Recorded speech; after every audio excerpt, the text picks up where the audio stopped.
Parang so nice and parang so sweet. Parang. Wind up your waist and dance to the beat inside the parang. I don't want no sorry lunch in that year.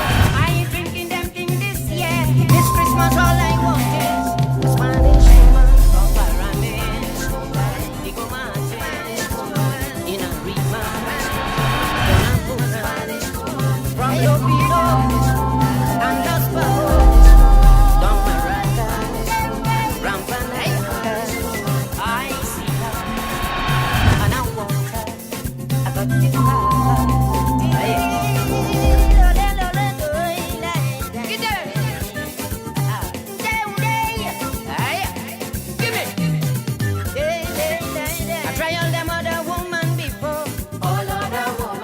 Them Spanish mujer is all I adore.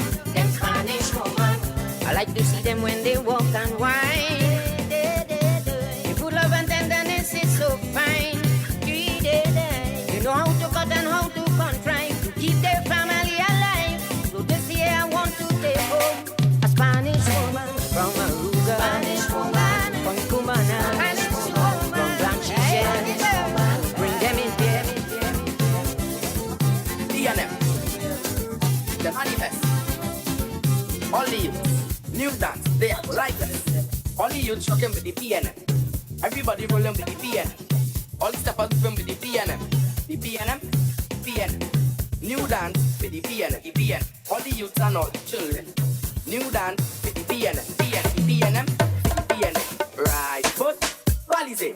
Left foot, balize. Everybody just do the balize. Everybody just do the balize. Right foot, balize. Left foot, balize. Everybody just do the balize. The new dance is called the balize. PNM, them are the best. All the youths, new dance, they are like this. All the youths rocking with the PNM. Everybody rolling with the PNM. All the steppers moving with the PNM. With the PNM, with the PNM. New dance for the PNM, the PNM. All the youths and all the children. New dance for the PNM, PNM, the PNM, for the PNM. Right foot, balize.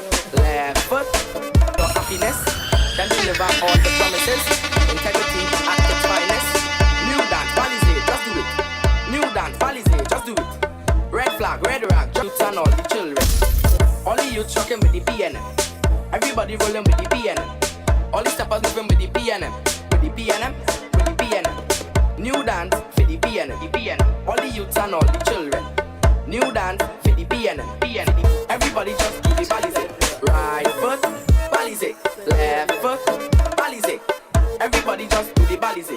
The new dance is called the balize. Them other party can't test. PNM is pure happiness. Them deliver all the promises. Integrity at its finest. New dance, balize, just do it. New dance, balize, just do it. Red flag, red rag, just show it. Red rag, red flag, just show it. All the youths rocking with the PNM, the PNM. Everybody rolling with the PNM, PNM. All the steppers moving with the PNM, with the PNM, with the PNM.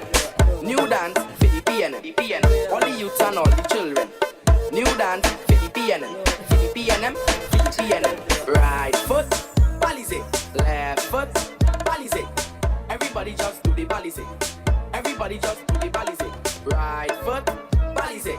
Left foot, balize. Everybody just do the balize. The new dance is called the balize. Mr. Rowley and Nookie run the place. No other party can step in your face. P&M well and know the when the race. All them other party real fake. Balize, balize. Everybody just do the balize. Balize, balize. Balize, balize. Everybody just do the balize. Balize. Yo, PNM to the world.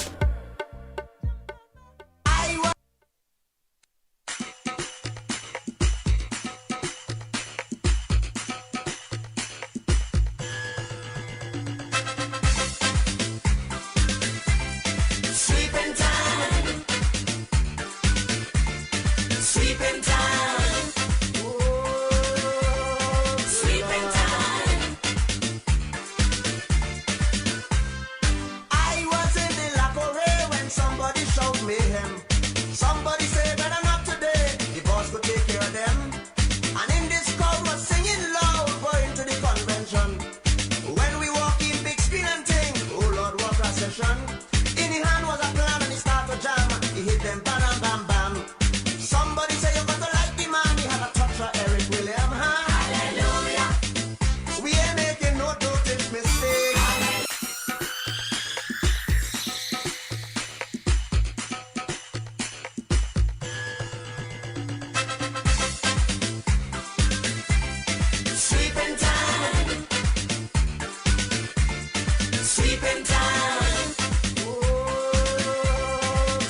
Mic check 1, 2. I was in the Lacoray when somebody showed me him. Somebody said better not today. The boss could take care of them.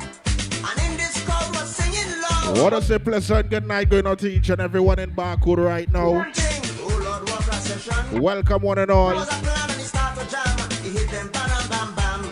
Somebody said. For those of you who wondering where the cocktail bar is, it's located outside on the outside deck. So if you're looking for the cocktail bar, just step outside and look to your right, head over, get a drink, free up yourself. All right, tonight it's all about community conversations, and we outside. We're gonna get down to business in a short while. All right.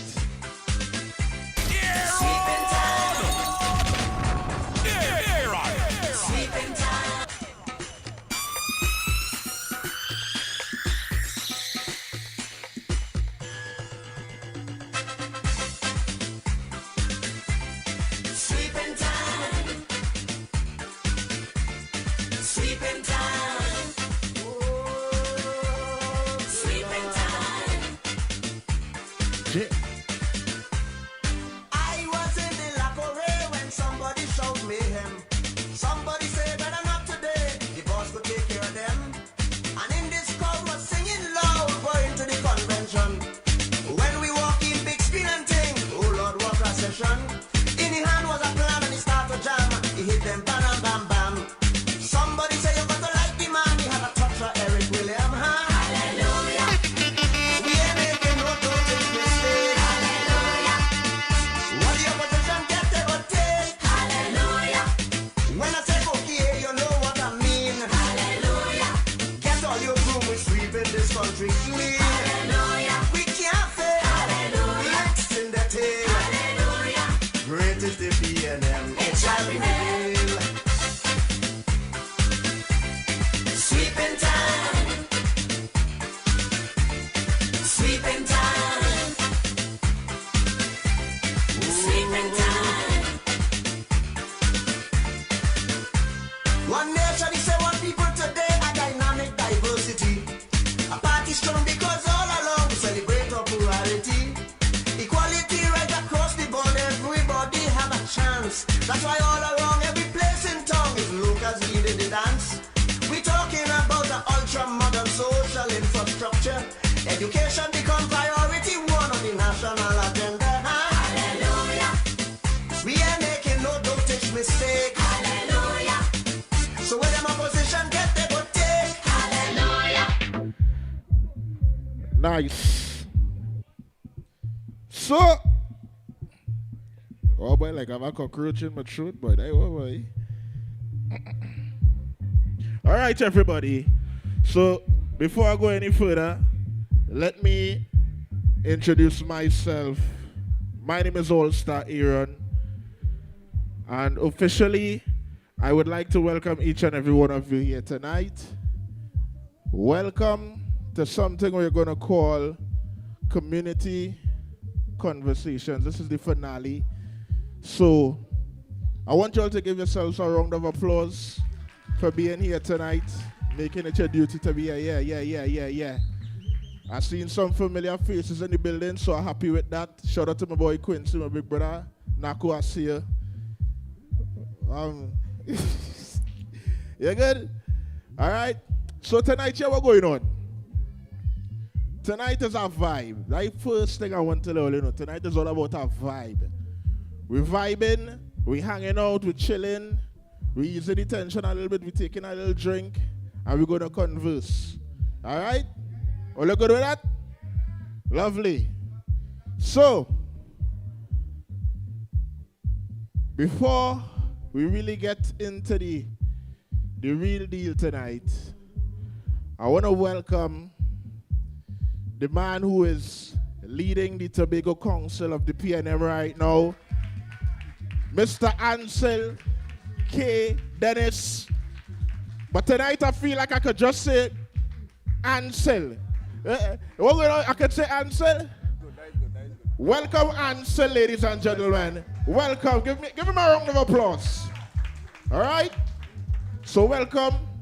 And tonight, we have some special guests in the building as well. So we're gonna chat with the youths tonight. We're gonna hear some of their concerns, see what they're into, see what they want to see for the future of Tobago. As we say, Tobago first, right? So tonight is all about that. We're here. We at Barcode. If you're feeling for a little drink, remember the bar is, once you step out on the deck, the bar is on your right hand side. All right? So you know what to do. So we're holding our vibes tonight. We have some special guests in the building tonight. I have my boy Quincy Trim. He's going to be on the platform tonight. He's going to speak to you guys tonight, all right? So big up to Quincy. 𝐂𝐨𝐬𝐬𝐿 is here tonight as well. 𝐂𝐨𝐬𝐬𝐿 Forbes. Also, we're going to talk to Tam as well. All right? And who else we have in the building? By Fanta Carrington. You're going to say something tonight for us, right? Lovely.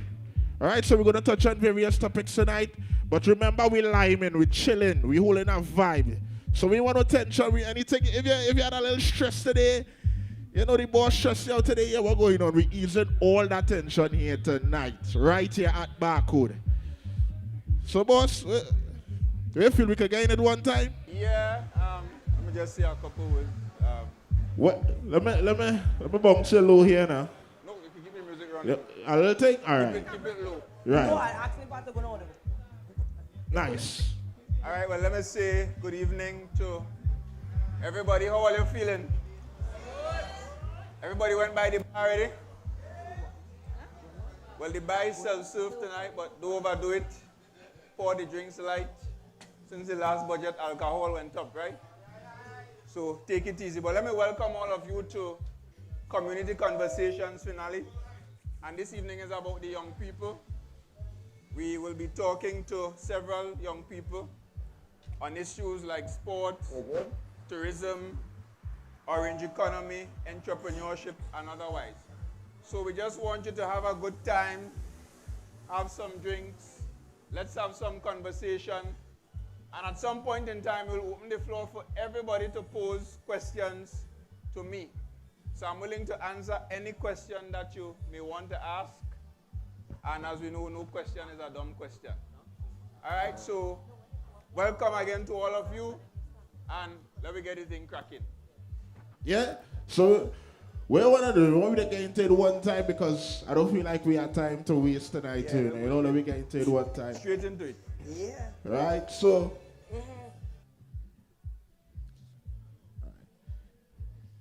You're looking like you're ready, so. What? Hey, ladies and gentlemen, here what's going on? We ain't going to waste no time.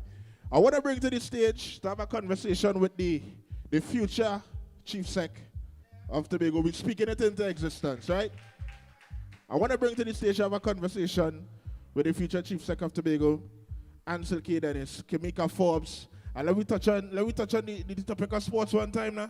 Let me start it now, 𝐂𝐨𝐬𝐬𝐿. Only stage one time out there. Look at your mic up and you ready. Oh man. Yes, I. Good? Nice. Good. He's so strange being up here. Feel strange being up here? Yeah, strange. When last you go on stage? It's been a while. Interdepartment. Well, firstly, interdepartment. That was something else. Yeah. Well, firstly, tell the people something about 𝐂𝐨𝐬𝐬𝐿 Forbes quickly. Okay, so my name is 𝐂𝐨𝐬𝐬𝐿 Forbes. I'm Trinidad and Tobago Women's Female National Goalkeeper. I am in the presence of retiring soon. I'm also the sister of the prospective candidate for Blackrock, Karen Forbes. And aka PNM flag woman.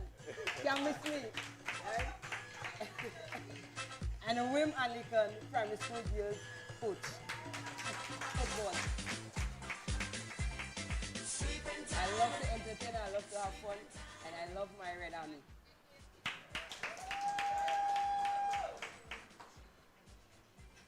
Good, so we're talking sports. So tell me. So, Mr. Dennis, we're going right into it. Right. As a sports athlete, you know, there's so much that could be done for sports in Tobago, right? And we treat sports like, we put sports and education on the back burner, you know, and we need to prioritize sports a little bit more, right? For me, I take pride in what I do when it comes to sports.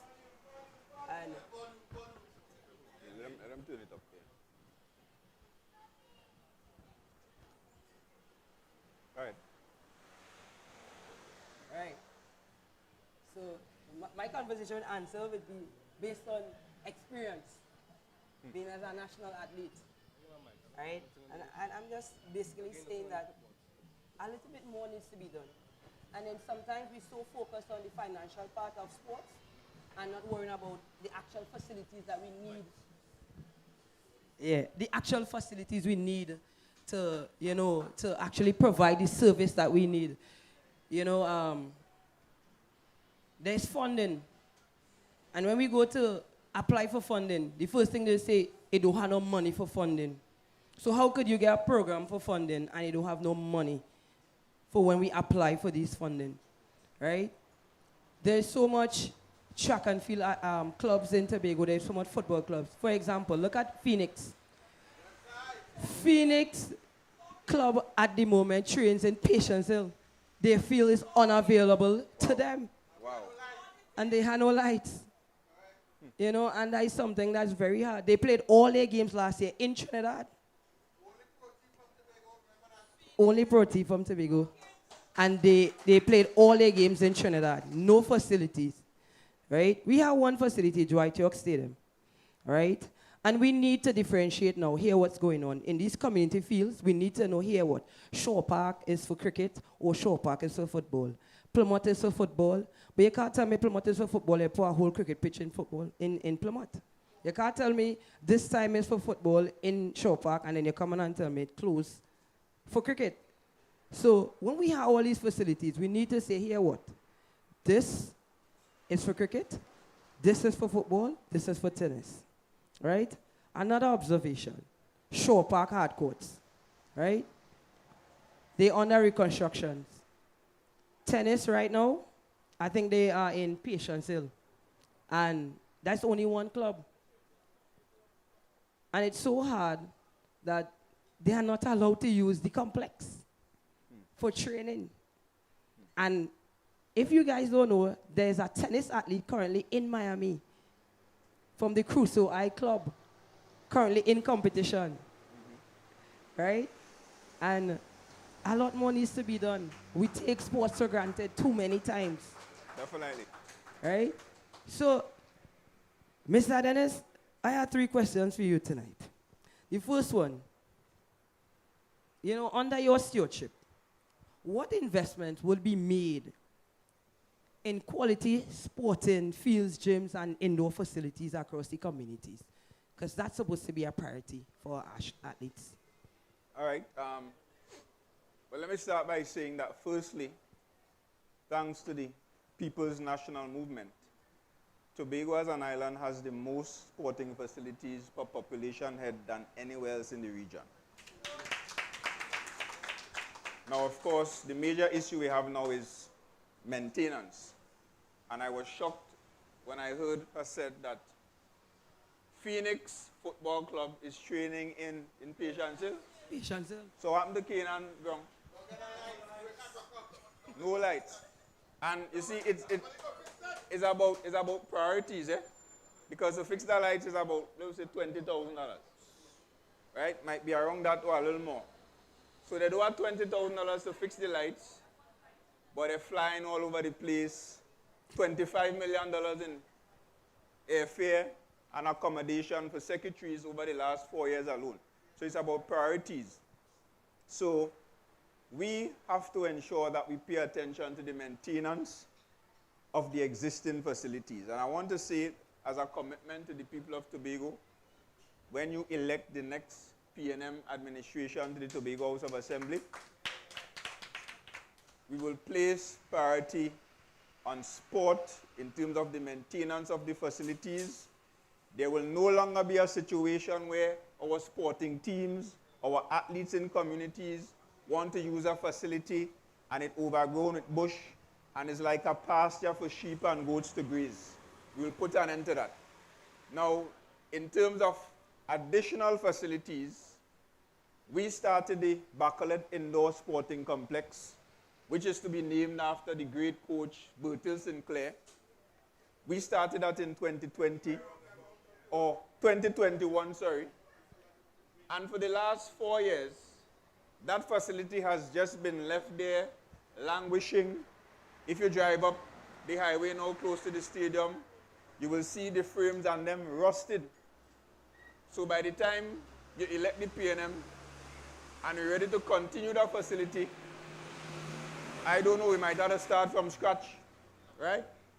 But we're going to ensure that we complete that. We're going to ensure that we complete the Goodwood Pavilion, and we have some plans for the construction of new facilities. So the people of Canaan who can't use their field now because the lights aren't working, we are planning to construct a second indoor sporting complex at Canaan, and we're going to call it the Canaan Home of Sports. Now that indoor facility, of course, is going to be able to accommodate basketball, netball, cricket if you want, but it's going to have an indoor cricket facility as part of it, tennis, small goal football, you name it. In addition to that, we have plans, let me see those who like cricket, especially CPL. We have plans to construct an international cricket stadium in Tobago when you elect the next PNM administration. And the final thing I want to mention, for the motorsports enthusiasts, we will construct a motorsports facility for the people of Tobago. Right? So those are just some of the plans in relation to sporting facilities. But before you go to the next question, I want to talk about support for athletes, because again, under the PNM, we started the Lalon Gordon Fund, which is really an elite athletes program geared towards supporting our elite athletes, our national stars and heroes, cricketers, footballers, tennis, you name it, all the sporting disciplines. And there was an element as well that was geared towards supporting them in terms of equipment and ensuring that they have the necessary support to travel to Trinidad for training with national teams and so on. So that program is there. It was started by the PNM, but here the problem is no money. Definitely. How could you have a Lalon Gordon Fund, a fund named after one of our Olympic heroes, geared towards assisting our young sporting heroes from Tobago, and you have no money in the vote? But you have $25 million for travel. You build a road for $100 million. The road already have potholes. And so many other examples of wastage. It's about priorities. And the next PNM administration will ensure that we prioritize sports and we prioritize the young people of Tobago. And I want to say as well that we will review that program. We will review that fund and ensure that under that same arrangement, there is an element to support athletes with medical expenses. So any athlete that is injured, especially while participating, representing a national team, representing you, the people of Tobago, the Tobago House of Assembly will take care of all their medical bills through that program. Well, I don't even need to ask my next question, because the next question was basically that, you know, what are your plans in place in terms of scholarship and medical care? And, you know, I could strongly remember down at CAS, there was an elite athlete gym. And that is null and void at the moment. You know, we as athletes national athletes was able to go and use that gym, you know, without, you know, just a boost for us for training. You know, we need that gym session, because most time our Tobago athletes, they send the programs over here for us, right? And we will have to facilitate the program and send it back to Trinidad. You know, Tobago is always at a disadvantage when it comes to athletes, right? And with these new facilities that I know my new political leader, well, no chief sec, sorry, you know, when he gets there, I know all these things will be put in place because we need it. And too much time, our athletes are crying out. You know, we want to train. No, we can't train. We want this, we cannot get this, right? And I work community development, youth development, and sport. And also, if you don't know, that Lalong Gordon Fund is also for coaches. Right. Coaches could access funding. For training and so on. But they act like it's only for athletes. But they politicize that as well. Because based on who you are, they tell you it's not for you. And I could tell you based on experience, when I myself inquired about it, you know what the first thing they said? You don't need that. That's what they told me. I don't need it. Like I'm not still on the national team. I'm currently not there at the moment. But at the same time, you cannot and should not turn away national athletes. I've been on the national team since I was 14 and my sister was 13. We are 34 and 35 years of age now, so check that. Right? So we are not just walk in the park. We are not just bring come, carry come athletes. We are outstanding athletes. And look what my sister is doing now. She's turning another leaf. She's transitioning into a new journey. Right? And I respect her for that. Now, we have a proper Secretary of Sports in the making. I can assure you that. I can assure you that. With Karen Falls at the helm, we all know things in our favor. Mm-hmm. Right? Sure about that. Right? And as we talk about sports, we want to get into sports tourism. And there are things that PNM did that they cut out. Dragon boat, sailing, cycling classic. Where are these things? But we want to bring diving that brought no revenue to our island. We put out and we didn't receive. Not saying it's not a good initiative, but it should benefit the island of Tobago. The same way that we leave here and go and play in football tournaments in Barbados, in the US, we had to pay for registration, one, and then we play for accommodation and stuff like that. So why can't we have this in our island and they come to pay to participate and bring the revenue to our island? Sports tourism is just as important as normal sports in Tobago. And that is another good investment that we could push further. So, Mr. Dennis, I believe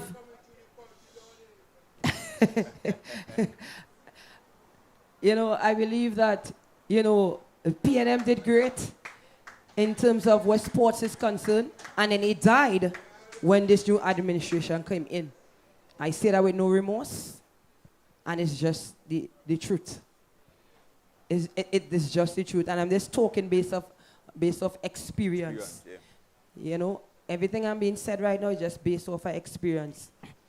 We already at a disadvantage, as I say, when we go to Trinidad. They are already preparing. So when they come to Tobago and do their little screening, as they say, it's not really a screening. Jay just want to say that Tobago involved, and we're not really involved.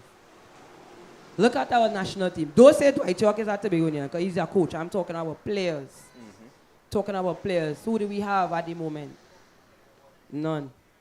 Mm-hmm. None. They tried to trick me the other day and say Tyrese Spicer. I said, that is not a Tobagonian. Spicer. That is not a Tobagonian. Right? And we can do more for sports. Definitely. Right? Definitely. And these programs, the funding especially, stop telling me you don't have no money. You have to find a way when there is no way. Because Tobago athletes are just as good or even better than those that they have in Trinidad. Definitely. So Miss Adonis, without further ado, I think that you covered all my questions tonight because you would have talked about funding and medical care. You would have talked about touch base on the extra facilities that I would have wanted to ask, especially, you know, I must say this tonight, you know, Miss Adonis and they were going to build indoor facility and name it after Mr. Bertil Sinclair, but instead they refused to continue that project and build a lean roundabout and name it after Mr. Sinclair. What a roundabout have to do with sports? What a roundabout have to do with sports? Well, let me just be real, right? So I just want to say for the young and upcoming athletes, do not give up on your dreams. Once you believe, you can achieve. It wasn't an easy road for my sister and I, right? At one point in time, 𝐂𝐨𝐬𝐬𝐬𝐬 told me I had to repeat. I said, no way. I am going to find a way. And indeed I did. It was tough. Because everything you have to gravitate to Trinidad. The only time I played football in Tobago is when we begged, when Minister Shamfa Kojo was the minister. Since all the national team are begging, I say, here, what going on? I'm from Tobago, at least give you a little camp now. They keep saying, oh God, oh God.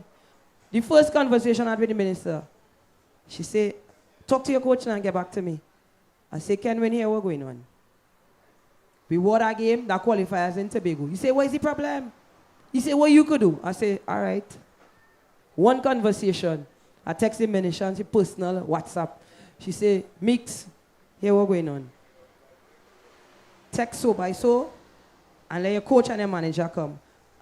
2 days later, Trinidad and Tobago men team had a game in the stadium.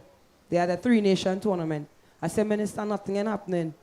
The manager came back and said, Kimika, I don't know what you're doing, but we're getting the game in the stadium. And that's the first time I ever played in Tobago national team colors. And when I talk about performance, that is performance under the PNM banner.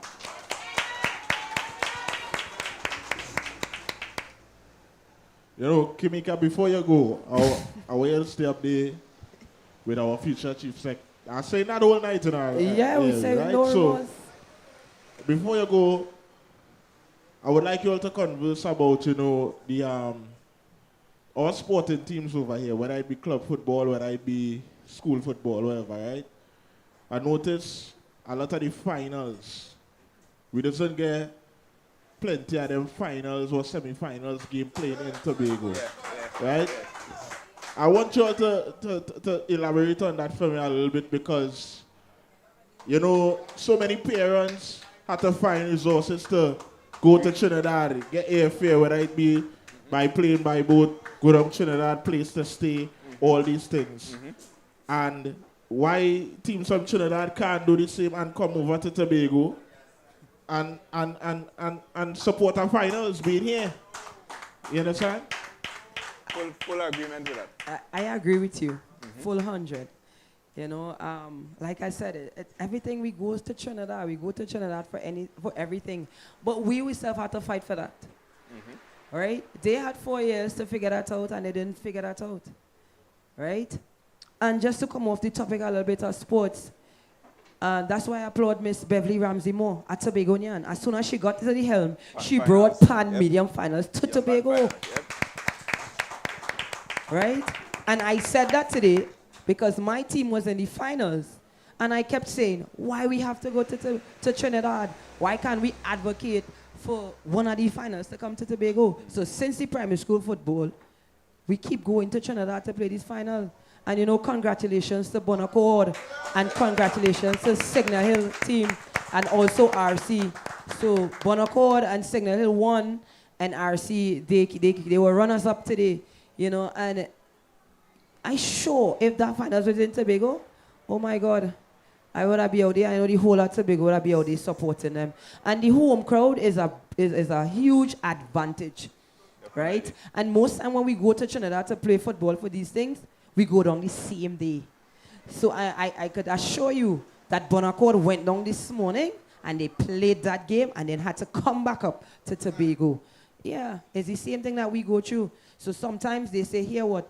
National training, we had to go down early in the morning. And then we go straight into training. And then they'll say, all right, we spend the weekend. And right after training, we had to come back to Tobago. But then would not consider even having a camp. Why they don't consider us like how we just consider them? And then we had to advocate for that. When I started to talk, everybody would be like, oh gosh. Because I just wanted for Tobago. It's Trinidad and Tobago. And something needs to be done. So more advocacy, we will get it done. We shall get it done. And just to confirm how this current administration doesn't care about sports at all, the teams that she just mentioned who won that competition in Trinidad returned to Tobago. And there was not even an official from the Tobago House of Assembly to welcome our champions back to Tobago. Just imagine that. Just imagine that. Right? So, elect the PNM. We will have an effective Secretary of Sport. So she's making a plug for her sister. Hey! What more than start my advocacy already? Karen Fox. Right, but we definitely have to do more for sport. Sport is a gateway to success, and it has to be treated like that. It's an opportunity for our young people to elevate themselves. And I want to see, it's about time that we have another Tobagonian on the West Indies cricket team. It's about time we have another Tobagonian playing in the Premier League or some other major football league across the world. It's about time. And the only way we could get to that point is if we make more investment, more significant investments into sport and to give our talented young people the best opportunities possible to succeed. Yeah? And just to mention, it also could be an avenue for troubled youths. That's right. Right? And just to touch quickly, I did an exam 2 weeks ago, public service, physical education, of sports officer 1. And one of the questions was, besides the Ministry of Education, what other division would you think could collaborate with sports? And I said Ministry of National Security, because there's a lot of troubled youths that we could use sports to help them. Mm-hmm. And that was number 1 for me. I didn't even mention Ministry of Health, because that was just, to me, it was just nothing. I picked the Ministry of National Security and Ministry of Foreign and CARICOM Affairs. And I think that national security was a priority for me because we have a lot of youths on the block, and when you look at them, they are young, they are gifted, and they are talented. And I could tell you, there are some of the youths in Plymouth, I could tell you, not 3 and 4 subjects they have, you know. They have like 8 and 9 subjects, and I could tell you that they only look a certain way, but they are very smart. Indeed. All right, give Miss Forbes a round of applause. Make some noise to Thank you. Thank you for passing through. So, yeah. So yeah, what's going on? We're going to take a little pause. We're going to take a little break. We're going to vibes with the people a little bit, play a little music, and we like the vibes up in here already, you know. Yeah. But we that kind of behavior here tonight. No, I keep it cool and better you save that for the victory. You know? Oh God. Yeah, save that behavior for the victory. But yeah, what's going on? As I told all you, it's community conversations. The finale, we're here, we're chilling with our future chief sec, Ansel K. Dennis. We vibes in, let's take a little drink. If we're left, we take something to eat. We vibes in. Let me play a little music in the meantime. Yeah, man. And then we go continue with the program now. Yeah. Yeah?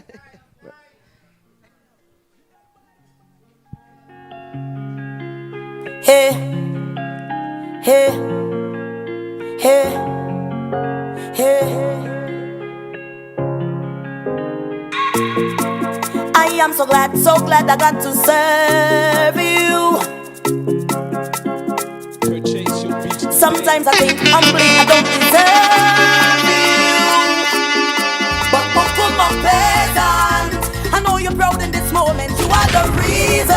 Higher than higher heights is our limit. No, we ain't leaving.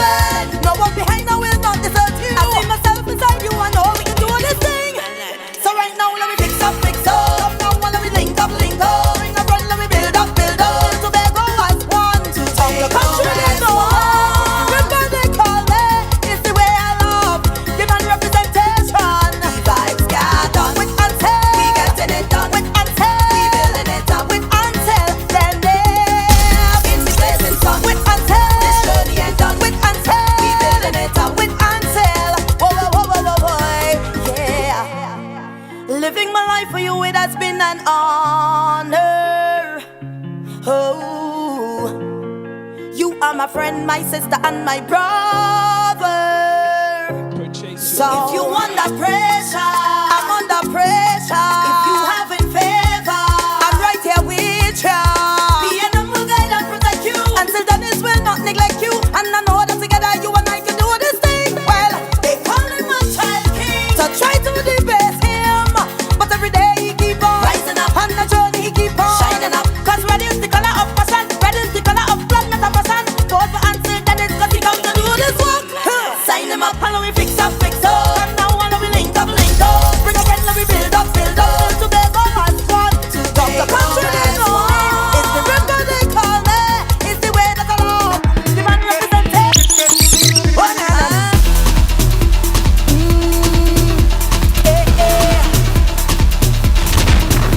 If you know, yeah, then you know, yeah. We all are the young, yeah. We all in the young, yeah. We up on the story. It's a man of Juve morning. Everybody coming in. We ready to go, yeah. We gon' make them jump. We gon' make them turn up. We gon' make them wine. We gon' make them free up. It's this place a bacchanal. In this big botanical, this carnival. I want you to find your way.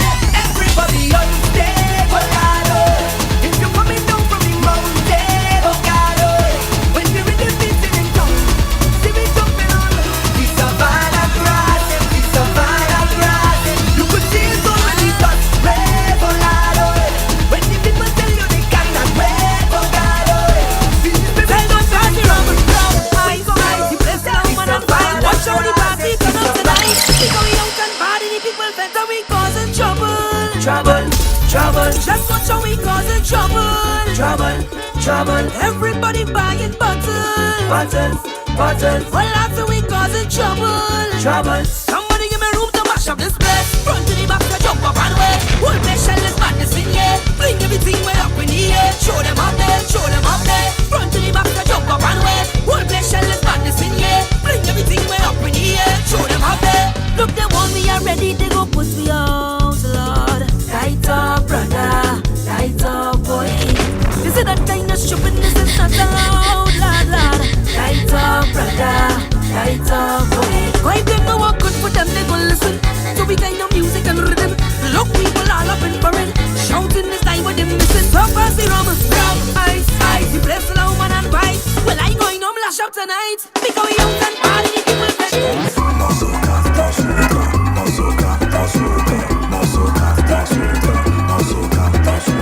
Muscle, anybody start to swing. Muscle, we gon' mash up everything. Muscle, tell the DJ start to play what we want. Muscle, when the people start to sing. Muscle, we gon' mash up everything. Muscle, tell the DJ start to play what we want. Hey, you, we want. We want my soca. You, we want. We want my soca. You, we want. We want my soca. Is it the money base? Is it the money base? Is it the money base? Is it the money base? Is the tempo? Is the tempo? Is the tempo? Is the tempo? Is the tempo? Is the tempo? Is the tempo? You see that dressing there? Keep that. You see that curtain there? Keep that. We don't need your fancy stage, brother. Once a trinity reach in your vet is nice, boy. Hands in the sky, we bring vibes. Once we reach in your vet is nice, boy. They can't deny we bring the vibes. And I don't mean to be bossy, but they can't party like we. One from one so can they, but for sure and 3 days. They can't party like we. Don't matter time or day, we gon' start it anyway. Oh gosh, feel like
most definitely the vibes get done here tonight. Community conversations, the finale. Never box it low. Nice. So, let me keep the ball rolling. If anybody just made their way on the inside, I want to say welcome to Community Conversations. The finale, we're here tonight at Barcode. My name is All-Star Aaron. We're here with our future Chief Sec of Tobago, Mr. Ansel K. Dennis. And we're going to continue the conversations. We have another special guest in the building. You know, when you look at Tobago, when you talk about Tobago, if there's one thing we know about Tobago, is we love to produce. And we love belly. We love good food. Yeah? We like food from the ground. Right? So tonight, I want to welcome on stage to have a conversation with Mr. Dennis, or as I should say, to lime with Ansel. Miss Fanta Carrington. Want to make some noise for me, please? Make some noise for Fanta for me, please. Welcome, welcome. Mrs. Carrington, how you feeling? You good? We had to get a mic? Yeah, we had to share a mic there for me now. Tell me, how you feeling? You good? You feeling a little vibesy? I see you was getting your belly full there and you drink a little something. You good? That is a must. Welcome. Substance. Yeah, substance, you're correct. Right, so welcome to Community Conversations. I officially want to welcome you. And as you know, we're here to talk, we're here to vibe, we're here to ask questions. And also for those of you who are in the crowd, feel free if you have a question to ask Mr. Dennis. You can, all right? The floor is open. You can also ask Fanta a question if you have. So, all right, good night. Through. Good night, everybody. Good night to YouTube and all the viewers. I am Fanta Carrington. I am no stranger to the farming community. I have been farming for quite some time, since at a tender age, going to the farm with my mom and dad. I pursued agriculture at the tertiary level at the 𝐂𝐨𝐬𝐧𝐬 institution in Trinidad. And then I came back to Tobago to give back to the farmers of Tobago. I am employed in the field of agriculture, and I'm also a farmer first and foremost.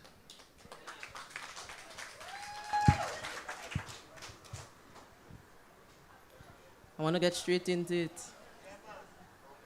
I want to touch on food security and local production. Mr. Dennis, what are your plans, you and your team, to target a reduction on food import dependency? Very good question. How many of you know that most of the food you consume in Tobago is not produced in Tobago? How many of you know that? Right, everybody, right? And it applies across the board, even the watermelons. The watermelons that you consume in Tobago, most of it comes from Trinidad. Chicken, corn, vegetables. Even when you go to some of the vegetable stores in Tobago, most of it comes from Trinidad. So, Tobago is definitely in a position where we are not feeding ourselves. And the next PNM THA administration under my leadership intends to change that and change it very quickly. So, how are we going to do that? Farmland Development Program, which you're very familiar with. Before we left office, we identified 700 acres of land across estates in Tobago. There are several estates in Tobago owned by the Tobago House of Assembly. And again, thanks to the PNM under Orville London, we created a nice land bank owned by the THA for the future development of Tobagonians, whether it be housing, agriculture, tourism development, etc. So 700 acres of land will be developed by the next PNM-THA across at least 5 different estates.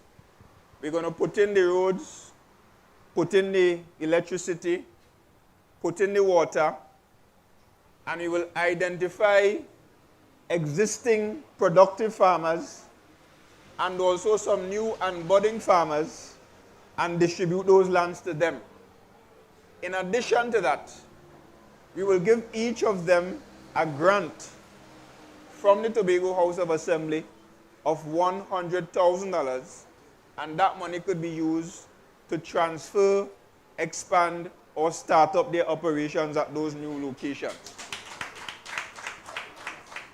Now, what that will do is create a situation where we are able to produce more food in Tobago. Because the first objective is to be able to feed ourselves in Tobago. It can't be a situation where if the boat does not sail, Tobago will starve. And currently, that's the reality. And we have tensions in the region, right? We have a radar, which is a military asset in Crown Point by our brand new airport built by the PNM. And you have people calling the radar a Christmas gift. But the reality is, if God forbid, war break out, ferry can't sail, what are we eating? What are you eating? Ask the person next to you what you eating. So we have to be able to feed ourselves in Tobago. And then, of course, once we can feed ourselves, then it also allows us to explore opportunities in Trinidad, where 1.4 million people live. And Trinidad, of course, well, as a country, we also import a lot of food into the country. So we have to get to the point where we feed the 60,000 here, and we have sufficient production to also capitalize on the market in Trinidad and, of course, regional and international markets. And that is just one way, one of the programs that will allow us to increase agricultural production on the island of Tobago. Well, Mr. Dennis, like you jumped the gun because I had some questions to ask about land tenure. You just addressed it. Right. I also had questions about the national agriculture incentive, which was 100,000 as well. Right. And, you know, although it was open to farmers of both Trinidad and Tobago, it was very difficult for Tobago farmers to access that. Right. So that was one of my concerns, you know, how Tobago farmers can access funding via a program just like that, or even if your team could have lobbied for a portion of the pie from the national allocation to guide and distribute to the farmers of Tobago and make it easily accessible. Right. So in terms of funding, because funding is a very critical part. You can't do nothing without money, right?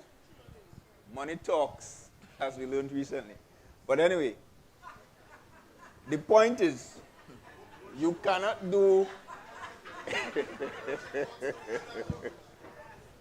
you cannot do anything in business without money. You need that capital injection.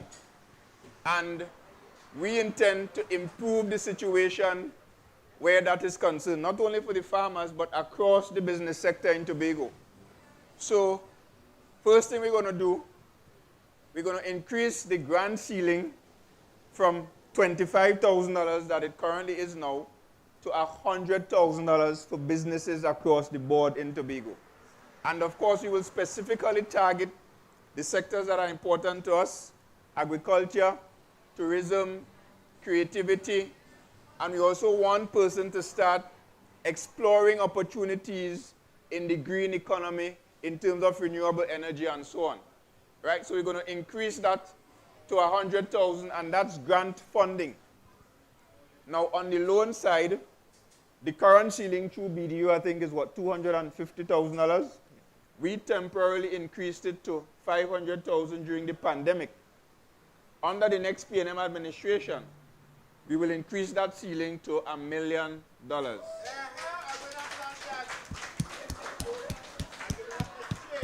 Because we firmly believe that we have to invest, because we always talk about employment.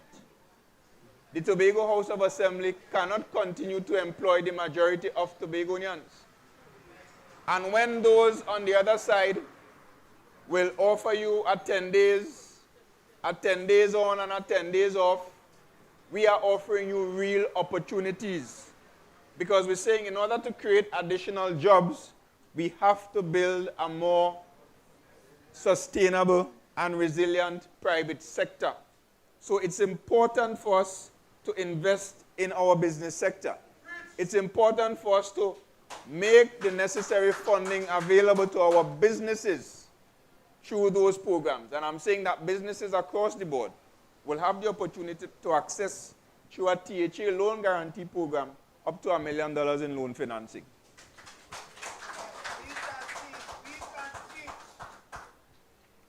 These days, the topic is youths, youths, youths, youths. The both of us walk the halls of Compre. I remember those days. Right? So, I normally see on forms, when they say youth, they carry it all up to 40 years of age. But the good Lord promised us 70. That's 70. Right. Half of that is 35. 35. I don't consider myself a youth anymore. I don't know about the rest. I don't cross that already. You know, but you know, but I youth. Me, I was youth until me reach about 45. Doing the type of strenuous work that I do daily. By now, my knees hurting, my back aching. So, when you're talking about youths in agriculture, how will agriculture be made attractive for more young people to get involved? We have to expose young people to modern agriculture, because a lot of people see agriculture as very labor intensive, and don't get me wrong, you have to work. And in life generally you have to work hard. Nothing comes easily. So I don't want the young people especially to be afraid of work. But of course, agriculture and other things generally are moving towards more technological applications that allows the process to become easier. Right? So that is the first thing I want young people to understand. The other thing is that the Kendall Farm School, we did in the past a program called the YAPA program, where of course we expose young people to training and so on in agriculture, crop production, livestock production, among other things.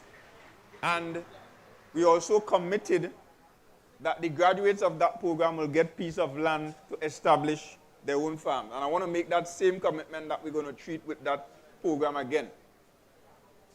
In addition to that, I want to say that the Kendall Farm School will be significantly improved or renovated or reconstructed, and we are going to call it the Kendall School of Agriculture, and it will be one of the campuses of the University of Tobago that we will be committing to when we expose you all to our vision.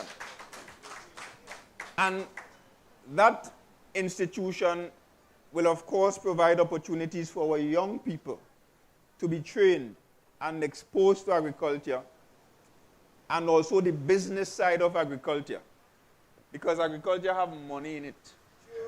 If you do it right, it have money in it. And Fanta? Right? So we have to expose people to the business side to be able to manage the business aspect of it. But that facility will also allow for international students, students from Trinidad, to come to Tobago and study agriculture. And which school you said you went to? 𝐂𝐨𝐴𝐴? 𝐂𝐴𝐴. We're going to ensure that that campus is going to be much better than what is available in any part of the region. Right here in Tobago, eh? So as I touch on the YAPA program there a bit, and we're talking about the incentive program that is a central government program. One of the incentives in that program was tailored to the Youths in Agriculture initiative.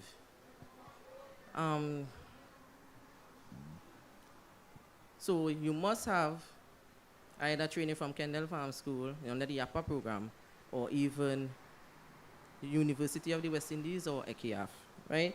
But I want to touch on the vehicular incentive, and I want to touch on poultry, because I'm a poultry farmer, and I noticed that you need 10,000 birds to qualify for a vehicle incentive.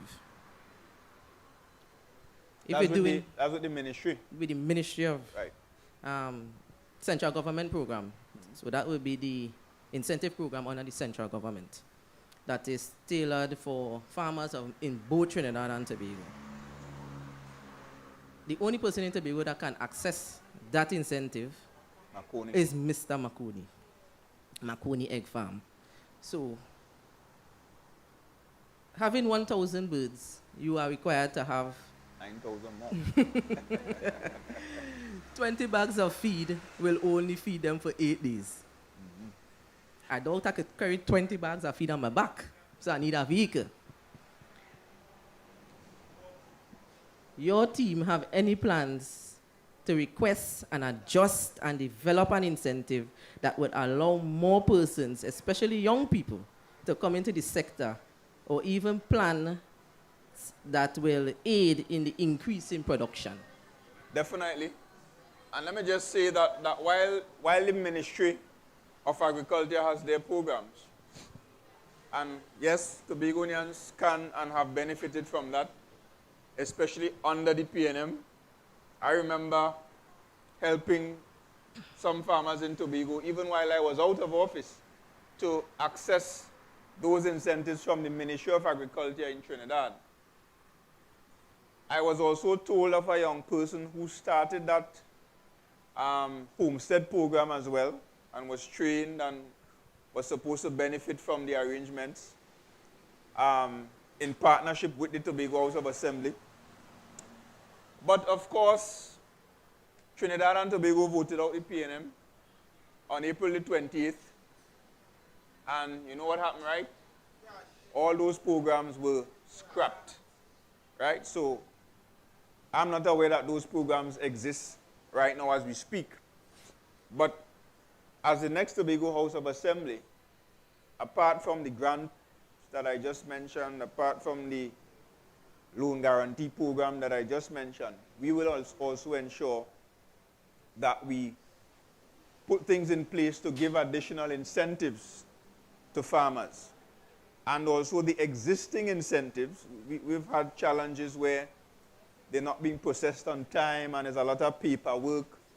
We are going to streamline all of those. And while I'm on that, I want to talk about late payments, because all of it is the same thing where, as a service provider, right now, you provide a service to the THA for Carnival, Heritage. You have to wait until the next Carnival to get paid, or the next Heritage to get paid. The incentives, farmers will submit their documents, how long it takes to get back the money. Sometimes next financial year, and you still ain't get back the money. We have a plan to put an end to all the bureaucracy and all the slackness, because some of it is slackness. We have a plan to put an end to that and to streamline the process to ensure these things are processed faster, so that farmers will get their incentives in a timely manner. And service providers, when you do work with the THA, we intend to establish a standard that you get your payment within 30 days. I don't want to take up much more of your time because I think we're on a time schedule. But I must touch on regional and export opportunities. Right? How do you plan on assisting farmers by facilitating exports of Let me say that again. How do you plan on assisting farmers by facilitating export of our products so that we are not only supplying products locally, but also regionally and internationally? You're familiar with a company called the Tobago Agribusiness Development Company? So, TADCO started by the PNM, not as a brand new company, but we brought several companies together that we felt will operate better if we brought them together. So 𝐂𝐨𝐧𝐬𝐿, cassava products, and another one, can't remember the name of the other one. Fish processing company, etc. So we brought them together into one company. One of the critical mandates of that company used to be, and I'm saying used to be because they have lost their way, they have destroyed that company. Everything fall along in that company right now. But one of the very important mandates of that company was to ensure that we provide farmers with the opportunity to export. And I'll tell you how we're going to do that almost immediately. We're going to instruct TADCO, your next PNM administration, to find a suitable location in Trinidad and establish a facility down at that location.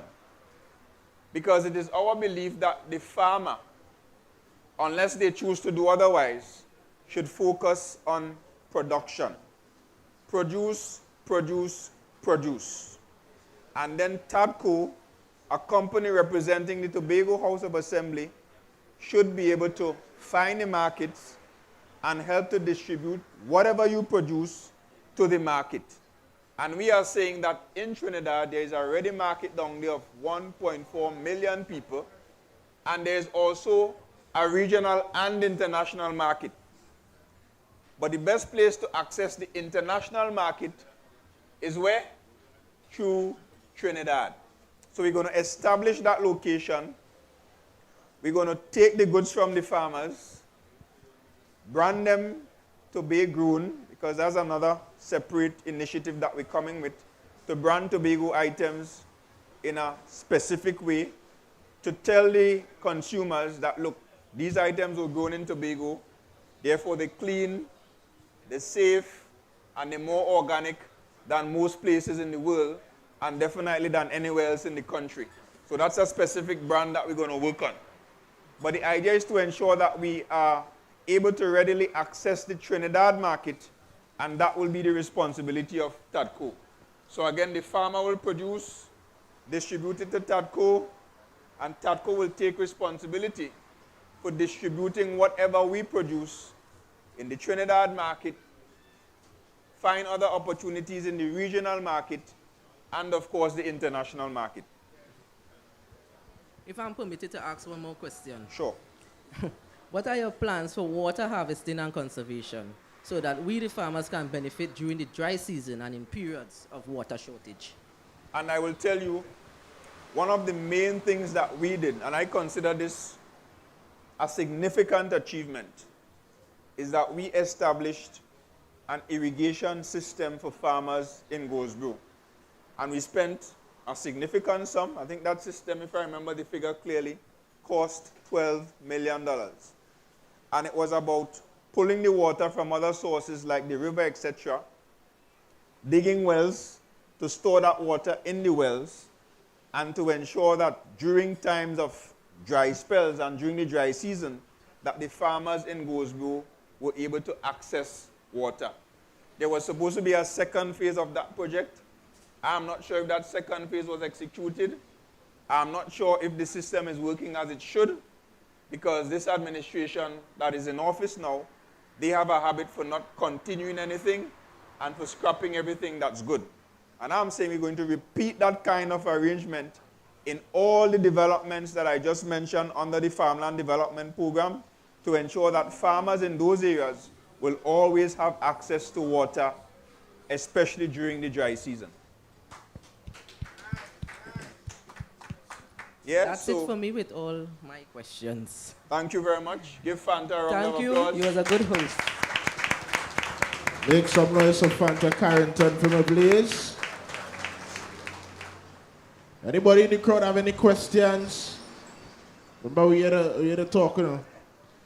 Papi, you have something? Let me come over by Papi here now. Oh, where the next mic? Give me the next mic. Make it your own mic. You look like a general, you know. Good night, Talk ladies and gentlemen. Pleasant good night to Mr. Ansel Dennis. My name is Greville Nicholson. I'm 4 times a youth. But I'm not going to claim the opportunity to talk for 4 times. I only want to talk 1 time. So, I will start with the lady who just left. She's a poultry farmer. I am the oldest poultry farmer in Tobago. I came in 1978 with a loan from Trinidad of $250,000. The name, well, some of you will know the name Gugu Patch, going down the Cataway in the back behind there. But at the same time, I had no water, I had no electricity, we had no bridge going into Gugu Patch. It took us about 5 years to get on intact. Then the Gelton and the other one came from Trinidad, and I couldn't compete.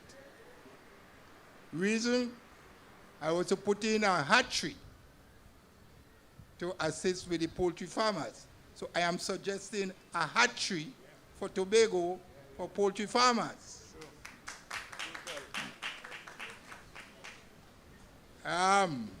So that's there. We have tissue culture in Tobago, up Goldsboro. I don't know what they're producing, but there's somewhere we could enhance root stock.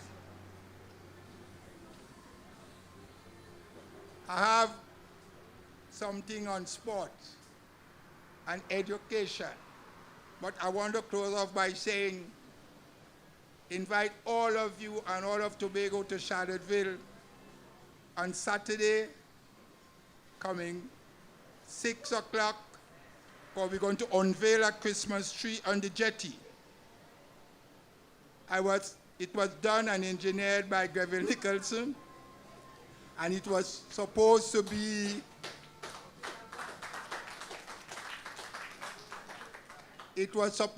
a project that was apolitical, because the Minister for Works and Infrastructure was supposed to throw the switch to bring life to the Christmas tree. But with the recent developments and so on, she scratched. So I am going to throw the switch myself on Saturday and turn it over to the PNM.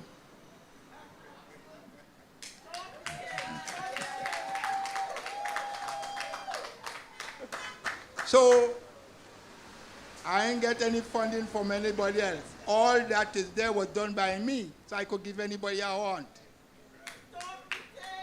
Yes? So if you could pass by in Charlottesville on Saturday, and the program is the tree is going to be lighted and run for 5 weeks. The closing off night is the 3rd of January, and election is the 12th. So we're on board. So I don't want to, I have plenty much more to say. I will talk personally to the chief. So thank you very much, and hope to see you in Charlottesville.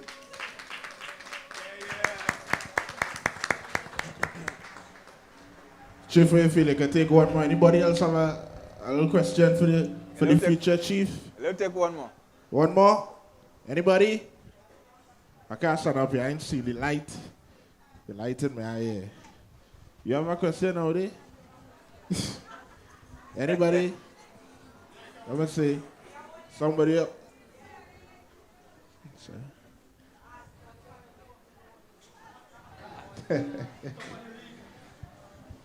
Yeah, man. Good evening.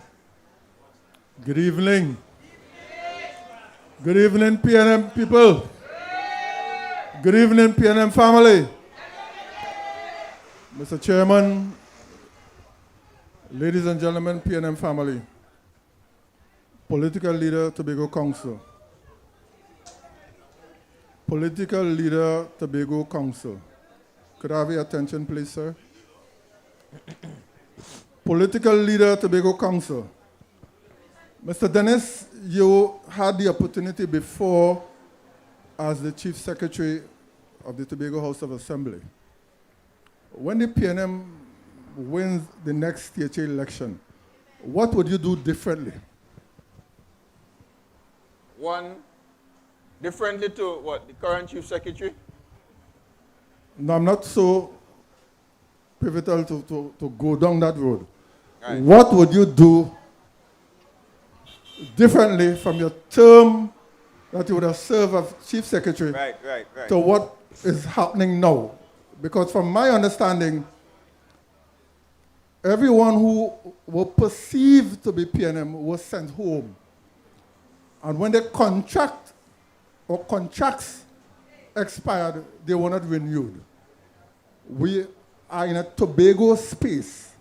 What would you do differently if given the opportunity again to serve as the Chief Secretary of the Tobago House of Assembly? So first thing I will do differently is that I will not tell lies to the people of Tobago. Secondly, I will put the interests of the people of Tobago first and foremost. So you see the situation here now where we're bringing people from Trinidad to build an early childhood center in Tobago and to build roads in Tobago. And they even had and stage for carnival and all those things.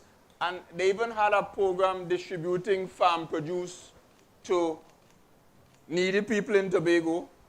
I think that was sometime in 2023 or 2022. They did it for 2 years. I'm not sure if it's still going on now. You know where they got the food from? A company called Novo Farms in Trinidad. Bypass all the farmers in Tobago. So I will put the people of Tobago first and foremost. Another thing I will do differently is that I will stand up like a man and speak on behalf of the people of Tobago.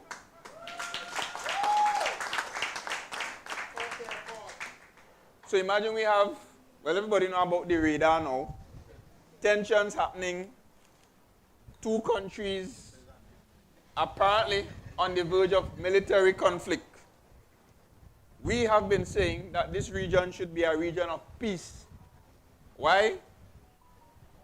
The Tourism Association, they are saying now that because of that development, bookings are being cancelled by foreigners. They are therefore losing business. We rely on tourism, agriculture, and trade, meaning the movement of goods between our country and other countries in order to survive. Any military conflict is going to jeopardize all of the above, and not to mention the energy sector, where we have oil platforms out in the sea. So the government, led by the current Prime Minister, is being extremely reckless. And all along we in Tobago were saying, okay, she's the Prime Minister. If you want to take the country into a possible war, into a possible global conflict, then she has the authority to do so as Prime Minister. That is the power of the Prime Minister. But here we are in Tobago, peaceful Tobago, loving Tobago. And we woke up one morning, I think it was 3 or 4 a.m., to loud noises of the engines of a military plane landed in Tobago, offloaded, according to my information, equipment and human beings in Tobago. Left Tobago, 2 more planes came. And a few days later, the Prime Minister told us it's a road. And then we saw something spinning in the air. That is a radar. And then somebody on a platform said that is all a Christmas gift. Especially to the people in Bonaccord, Crown Point. And I am wondering, how come the Chief Secretary has nothing to say?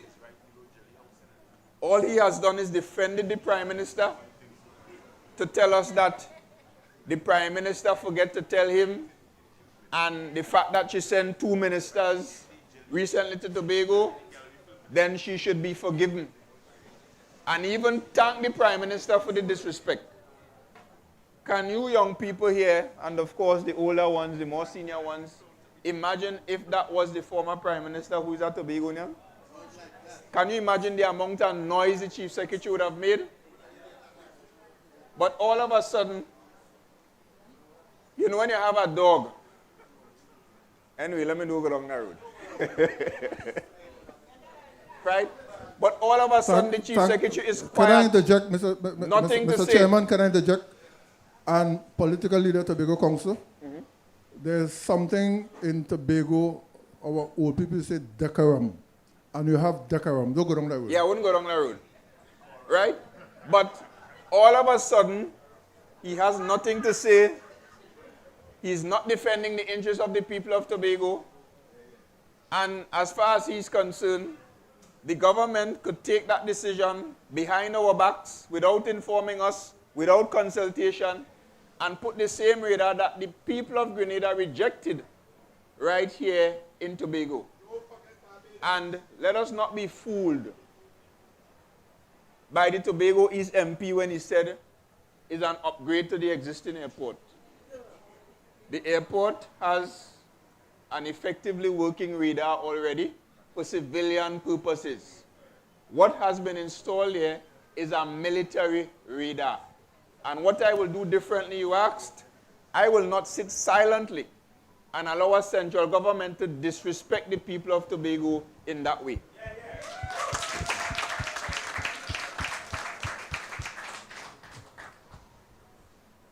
So, those are just about some of the things that I will do differently. I will mention one more thing, which is to place priority where it is required.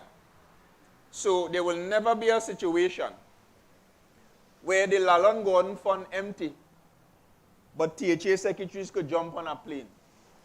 If the Lalon Gordon Fund have no money, if the hospital have no proper equipment, then nobody not flying to go nowhere. It's that simple. You cannot spend $25 million on travel, but we can't fix the lights in Canaan for $50,000. Or we can't give the TFA $100,000 to carry out their responsibilities when the year comes.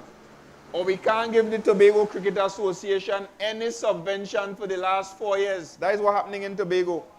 But people going on a plane, and you know what's the hurtful part about it? With all the travel, think about how many times Tasha Boris jump on a plane and fly.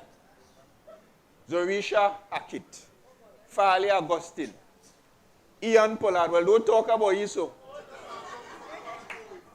He left here and went on a plane to fly to Jamaica to watch how to build house. When we built some of the best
And moreover, I want you to talk about MIT preparing Tobagonians if that airport is going to be reopened.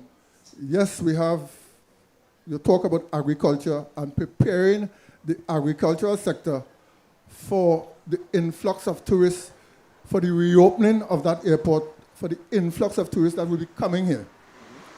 But not only agriculture, you have MIT. What plans do you have for the service industry from a tourism sector and for MIT students who would want to enter into MIT? Right, so because the next discussion is on tourism and entrepreneurship, I will save those responses for then. All right, nice. Yeah? So make some noise, someone please. Make some noise for Ansel K. Dennis, future Chief Sec of Tobago, leader of the Tobago Council. So yeah, we're going on, Chief. Take a little break now. Yeah, let me go. Take a little break, interact with the people and them take a little drink again. It have a song I will play there. You know that song? What do you know that song there? We work so hard. We deserve Chief. Wait, don't get Chief, carried. now you're talking. Don't get carried away, right? Because all you feel the party are talking about is wine and thing and have a good time. The party I'm talking about is the PNM.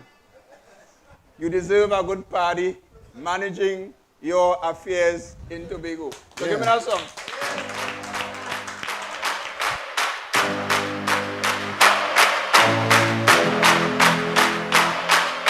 You'll find me and my friend and them because we work so hard all week. We deserve a party. We deserve it. Say we deserve it. Yeah, we deserve it. Tell all your friend and them. Tell all the girl and them. Bring all your friend and them. And let's get it started. I say, whoa, yo.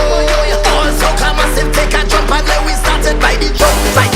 Let we start it by the jump. Party on the road, it's a party on the road. Light it up, bring the shots and light it up. Party on the road, it's a party on the road. Look at lights in the back, watch bacchanal in the front.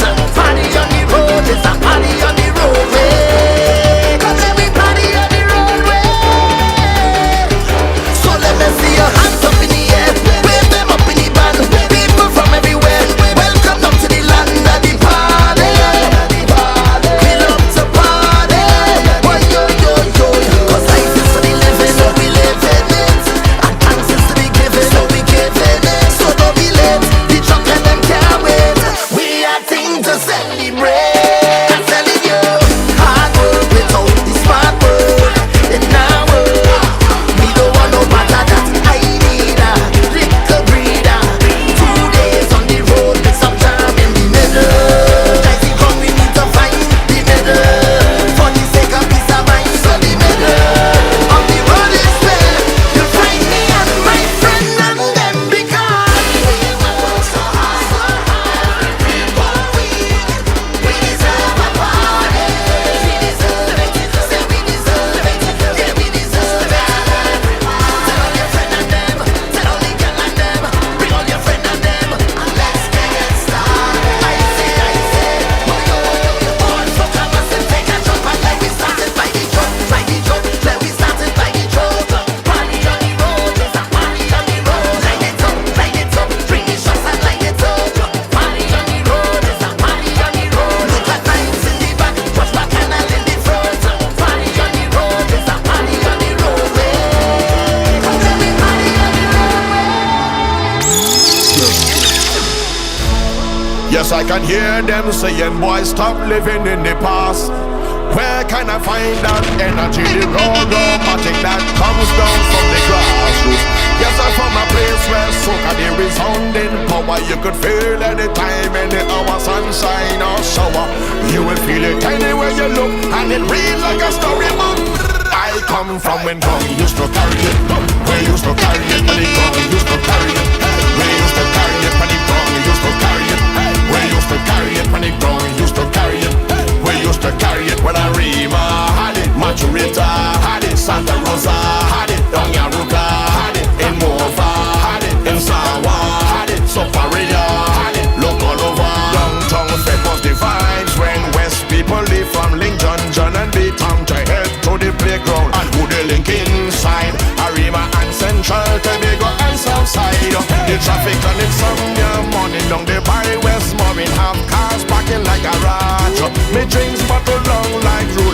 cooler and we chip it down to mouse to for Carolina.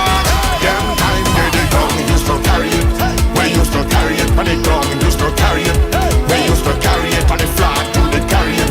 We used to carry it on the cooler to the carry it. We used to carry it when Central had it, Korea had it, Colombia had it, the Filipino had it, 500 had it. Yeah. Million carnival of a contract. Every year we go hard like nail lie on the roadway. Truck bigger than humpback wheels. So take a contact with calendar and just mark that date. And when you see them do this come around, this time is my time to jump out. My time to run bout. My time to get something and get on band on this long road. Moving with my soldiers, we not moving no cops go. Whining on all them got from east, west, north and south. Yes we do, yes we do, yes we do.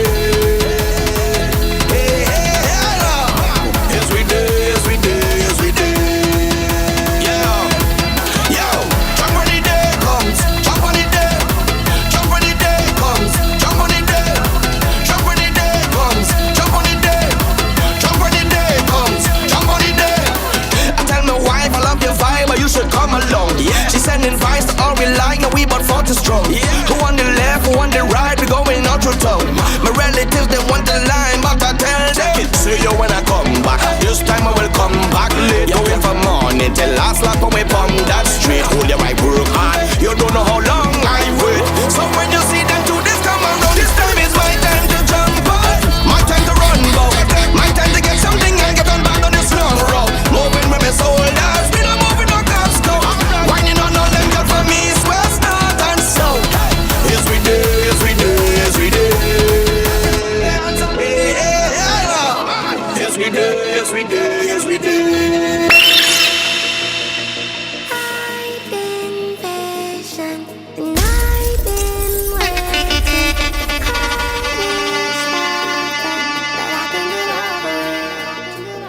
You left and never say goodbye. Those tears I cried, no, I can't get over it. So don't you ever let me down again.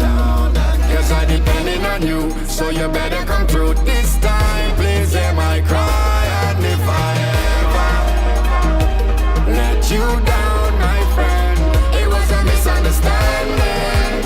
So if I took it for granted, then I promise from today I go jump like I never jump, wave like I never wave, wine like I never wine before, just to show you I sorrow. And I need you back in my life. Look at people that we trust, emotions running high, we end up in the sky, just running down we high. Can't you tell us we sorrow, and we need you back in we high, and if I come back home, because we need you, I really need you, because we need you, I really need you. Home to me, come home to me, come home to me. It's not no place like home, because we need you, I really need you, because we need you, I really need you. Home to me, come home to me, come home to me.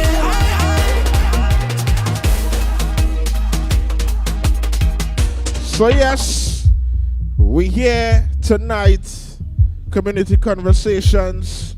Shout out to everyone who's taking it in on the live. I see I have some friends who touching the place here late, boy. They got myself here. Ain't really to nothing, boy. Nothing. They got myself. So community conversations with finale. We're talking with the leader of the Tobago Council, the PNM Tobago Council, Ansel K. Dennis. And we're just touching on some of the issues mainly that affecting the youth of Tobago, the future generation, right?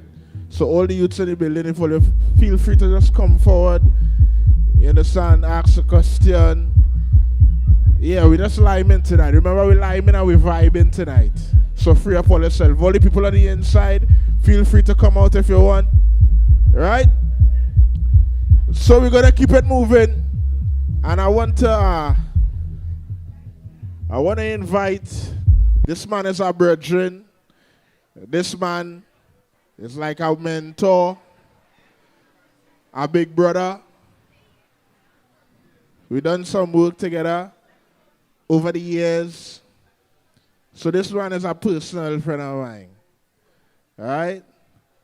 Ladies and gentlemen, tonight in Community Conversations, I want to welcome my good friend, my brethren, my family, the big man, the tall man, Mr. Quincy K. Trim, the Bonaccord boss. Big up yourself, my brethren. Welcome to Community Conversations tonight. So you know the vibes already. I don't want to tell you nothing. You already know what's going on. We're here with the future chief. Let me get on to business. We want to touch on the topic of tourism, which is very important for Tobago. A very, very important sector. And we also want to touch on something I know you're very versed in, entrepreneurship.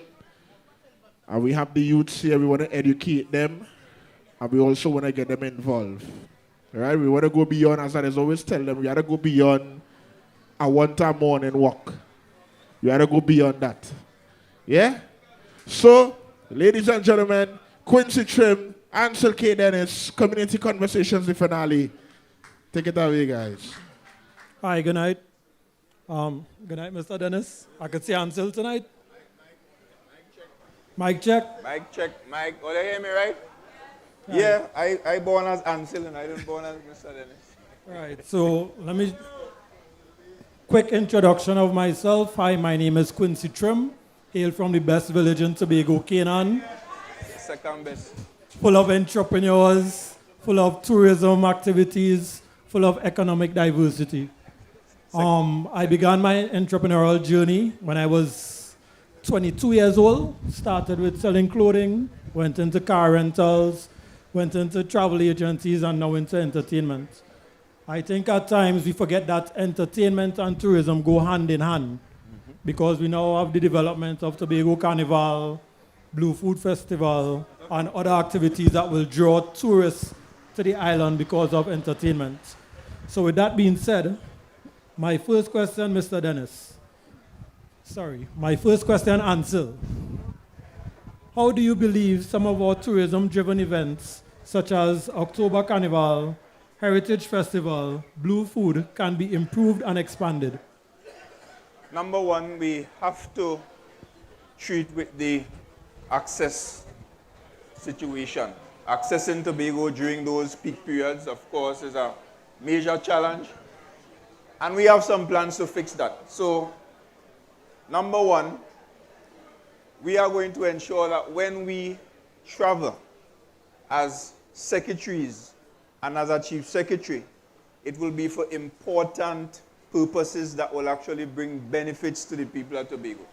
So one of the first things we're going to do is to talk to the cruise lines, whether it be Royal Caribbean, Carnival, Norwegian. Because you see, when we have in October Carnival in 2026, there must be an arrangement in place where for the trainees who want to take that opportunity should have access to a cruise from Trinidad, Port of Spain, to Tobago from the Thursday before Carnival, and the ship will be here until the Sunday or the Monday or whenever.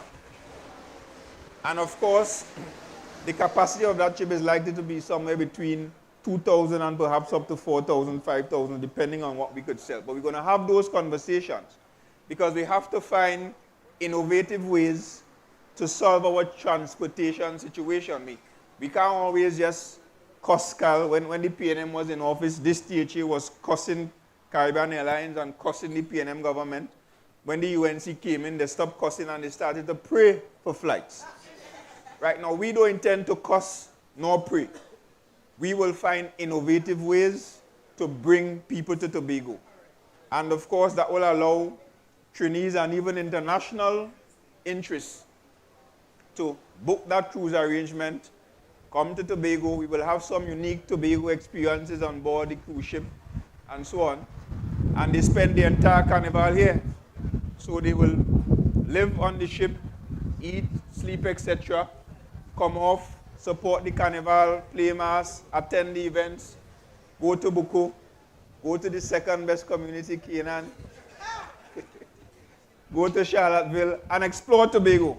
Right? So it's an opportunity to bring 3,000-4,000 additional people and release that strain off of the air bridge and the sea bridge. In addition to that, we're going to talk to companies, airlines, to discuss the possibility of chartering flights, of course from Port of Spain to Tobago and back, but also from international destinations during those periods. So we have to ensure that we have the conversations with those organizations, those cruise lines, those airlines, to help solve some of those challenges. And I think once we do that, then of course, we can see some improvement in terms of the number of persons being able to access Tobago during those periods. The other very important thing is that I think we need to properly regulate our festivals to ensure that the people of Tobago benefit. Right? So those are the two critical ways in which we could improve those festivals. Now, the other thing that we will ensure that we do is to bring more festivals to the island, because we believe that Tobago can and should be marketed as a festival island. And we want to develop a 52-week calendar of festivals and events, whether it be Carnival, we're going to bring back the jazz. This administration scrapped jazz when they came in, realized that jazz was a good idea, brought back the jazz and changed the name, but it's still jazz. We're going to, of course, bring back some of these sports tourism festivals that we lost. Sailing Regatta, Cycle Classic, Dragon Boat Festival, and others. We're going to also partner with communities to ensure that we increase the Heritage Festival and get more communities to come on board. And even outside of the Heritage period, we believe that we can partner with the communities in Tobago to develop other unique festival offerings, whether it be cuisine-based, whether it be cultural-based, whether it be music, whether it be sports, etc. We believe that we can partner with the communities and increase Tobago's festival offerings so that at any point in time in the year, visitors could come to Tobago and experience some festival that represents the cultural heritage of the people of Tobago. All right, so while you touched on regulation of the festivals and the opportunities, I've been doing events now in Tobago for 5 years. It's 8 years actually. This is the 30th of the Tobago Carnival. And while we have seen a growth in the number of arrivals and the number of parties, we have also seen a decline in the amount of Tobago promoters actually getting reward from the increased numbers. Do you think, or do you have any policies that you may create in order for the Trinidad promoters, the international promoters, to be able to hold the hands of the Tobago promoters, so while the festival grows, the Tobago promoter also grow? And that's what I talk about when I mention regulations. So we have to determine, of course, what's the sweet spot for the number of festivals that we could have during that carnival calendar. I remember, I think it was for the first year, you had sometimes 5 events in one day. 2 might be successful, the other 3 will bust. So we had to determine during that period what's the sweet spot. And we're going to explore an arrangement where we can have a licensing arrangement between the Festivals Commission and the various promoters. So people actually have to acquire a license to host events during that period. Now what that will do is help us to manage the number of events held, because you will know, okay, these are the events that we want to ensure that we have, how many events per day, the timing of the events, and so on, to ensure that we manage it properly. And of course, through that arrangement, we can ensure that more Tobago promoters are able to benefit from that arrangement. And I'm not against people from Trinidad who may want to come to Tobago and do events, but the Tobago Carnival must not be a Trinidad Carnival staged in Tobago. It has to be a Tobago Carnival staged in Tobago for the benefit of Tobagonians, Tobago mass creators, Tobago promoters, Tobago music truck owners, Tobago service providers. And that is the level we intend to take the October Carnival. And let me say as well that the October Carnival, our second carnival in Tobago, was actually a P&M concept, in case you don't know. Correct. Correct is right. Yeah. So while we talk about event tourism, while more persons will visit the island, we also need support for the small tourism operators. So in the future, under P&M-led THA, what support can we expect will be offered to the small tourism operators, such as the guest house operators, taxis, tour guides, and attractions, etc.? So during the pandemic, this THA, and you know there are some people in blue clothes, they tell a lot of lies. Apparently blue does cut blight, but it don't cut lies. But they like to say that the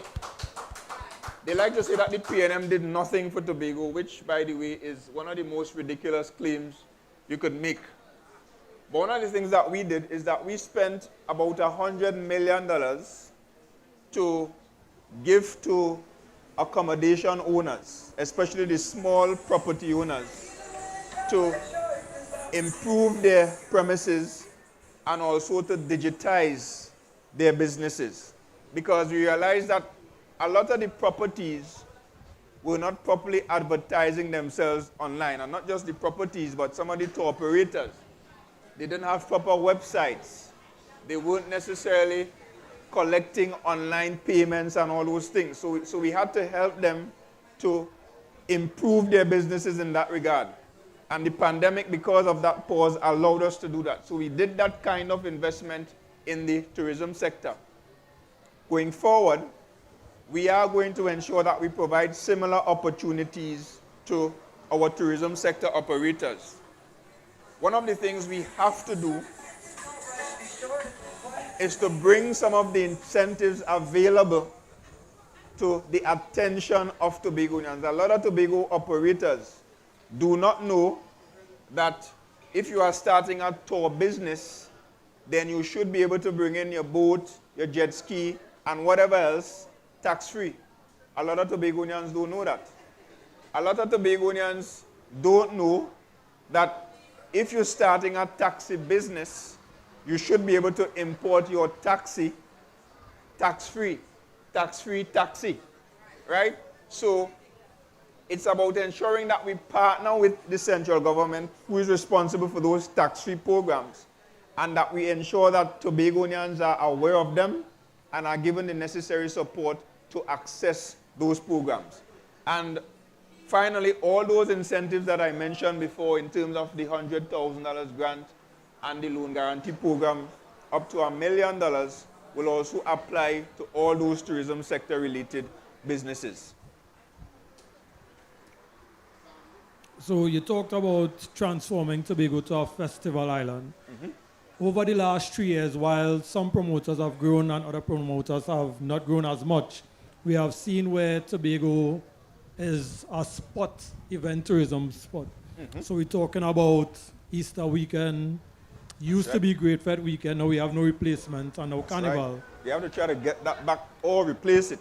So I'm very happy to hear that you're turning it into a festival island, because as a promoter, it is easier for us to hold events throughout the year rather than spot events where now all of us gather up to try to fight for the spoils at October Carnival. Definitely. So with that being said, it's 2025. It's a technologically advanced society we live in. I was fortunate enough where last year this year I traveled to Brazil, and from the small vendors to the large vendors to everybody, the beach, quote-unquote beach bum, all took e-commerce, all took cards, cashless. So my question to you is, while businesses in the tourism sector must be present online to attract visitors before they arrive on the island, what support will be led by the P&M to provide us development for strong e-commerce? And that's what we talk about when I mentioned earlier about digitizing the island as a whole, right? Not just the tourism sector. Because you're right, we're in 2025. No business should be offline. No business should be still accepting cash only payments, right? So we have to support our businesses towards getting online, towards being able to support their own businesses, because the reality is most people who travel today don't necessarily travel with cash for a number of reasons, for convenience, for safety, etc. And you must be able as a business person to tap into those opportunities utilizing the technology. So we will ensure that we support our businesses, and just like I said before with the tourism upgrades grant that we gave during the COVID period, one of the conditions that the businesses had to meet in their proposals was to ensure that they digitize their businesses, and not only in terms of getting online, but even in terms of their visibility locally, improve signage, improve visibility, and improve marketing. All of those things were part of the package. And under the next PNM, those kinds of arrangements will return, because I'm not sure they currently exist. So you talked about marketing and visibility. In 2025, one of the most successful marketing tools is social media. Correct. So in the next PNM-led administration, what type of social media training, because it is needed, would you do to help the local businessman to improve his marketability and visibility, not just in Tobago and by Trinidad, but the whole region and internationally?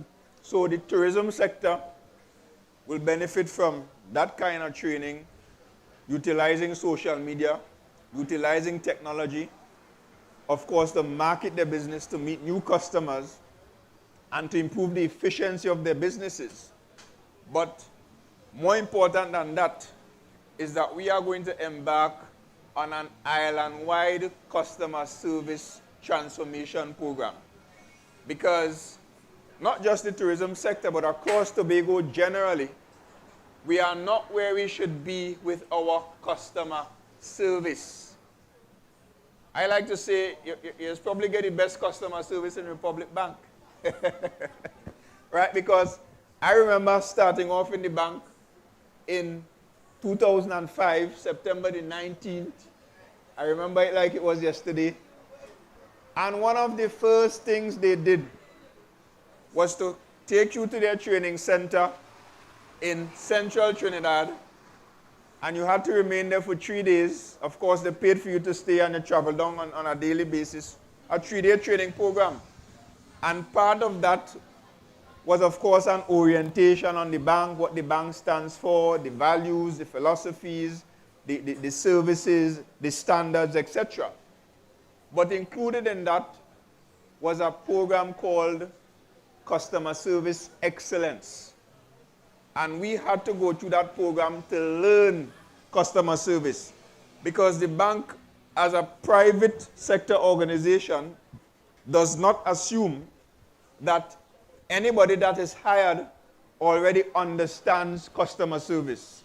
And therefore that training, that investment is provided. And we have to do the same. And I'm telling you that the next Tobago House of Assembly administration will take responsibility for transforming customer service on the island. And that will apply to the tourism sector, to the service sector generally, and also to the public sector in the Tobago House of Assembly. We have to improve our customer service. Our lives and livelihoods depend on it. So, Ansel, I just want to say thank you for answering my questions. And before I go, I just have one important thing to say to the young people. Entrepreneurship is important, not just for development of self, but development of community. As a young entrepreneur from Canaan, Bonaccord, I'm proud to be a proud sponsor of Bonaccord Primary School football team. And it's not just about the business, it's about what the business can add to the community. We could see A&K Rentals giving back to seven-a-side football. I give back to Canaan Bonaccord cricket team. So it is important as young entrepreneurs not just to open businesses for self, but for the development of your community and for the development of Tobago at large. So again, thank you, Mr. Dennis, for answering my questions. I appreciate it. No problem at all. So give the Excel boss another round of applause. The Excel boss. So I guess we could take some more Yeah, questions. let me take some questions on the floor now. Are we going to have a party? Which one? Anything you want to know, you tell me. So you're going to take a few But let me more- take a little two questions. Yeah, Let me yeah, take a we'll little take two two questions on questions. the floor. We have any questions on the floor? Anybody have a question for Quincy? For Ansel? Anybody? What's going on there, Kelson? Wait, Kelson, you have a question? Wait. Oh, I thought you say you had a question there. You are wonderful, man. Good night. Question for young people who want to get involved in like operational equipment and things. What do you have in place for that? In terms of, when you say heavy T?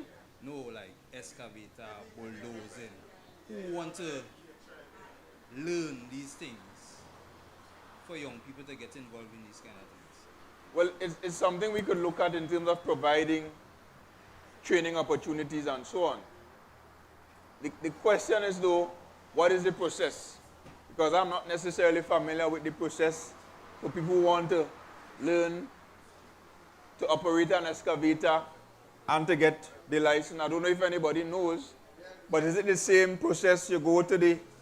You go well, you and are register to the you are license. heavy team, man, so talk to us. You go to the license office and you register, right? But you Most of the time for the heavy equipment, let me say like a crane, excavator, truck and trailer and so on. These services are not done here in Tobago licensing office. So you could apply here and then they transfer your application to Trinidad.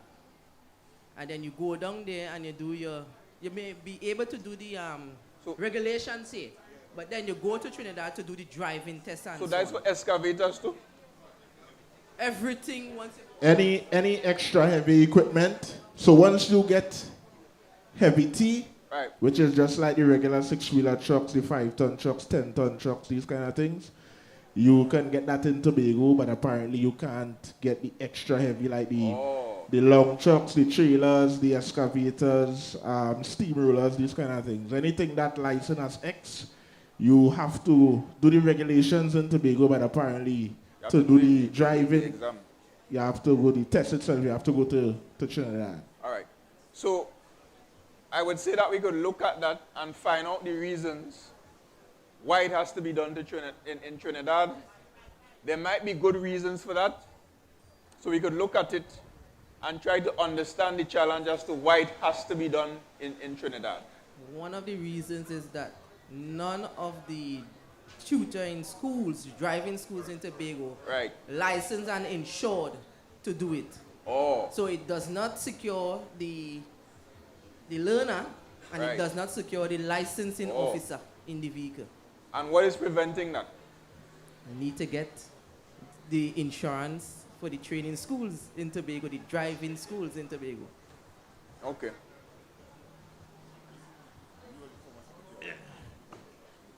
Hold on. Yeah, good night. I just wanted to add, I think that's a fantastic question, and a lot of young people in Mason or Mariah are bringing it up as well. And part of the concern, just as Fanta was saying, is that they don't have anyone licensed and insured in Tobago, but previously in the PNM government, there was a program that was scheduled to come over under in the Ministry of Youth that is now disbanded, basically, yes, I saw that to have heavy equipment operators. And there's a conversation that we were having to bring that program to Tobago. Actually, I was speaking to a guy from Mariah who is willing to start back working on the truck and trailer with young persons again.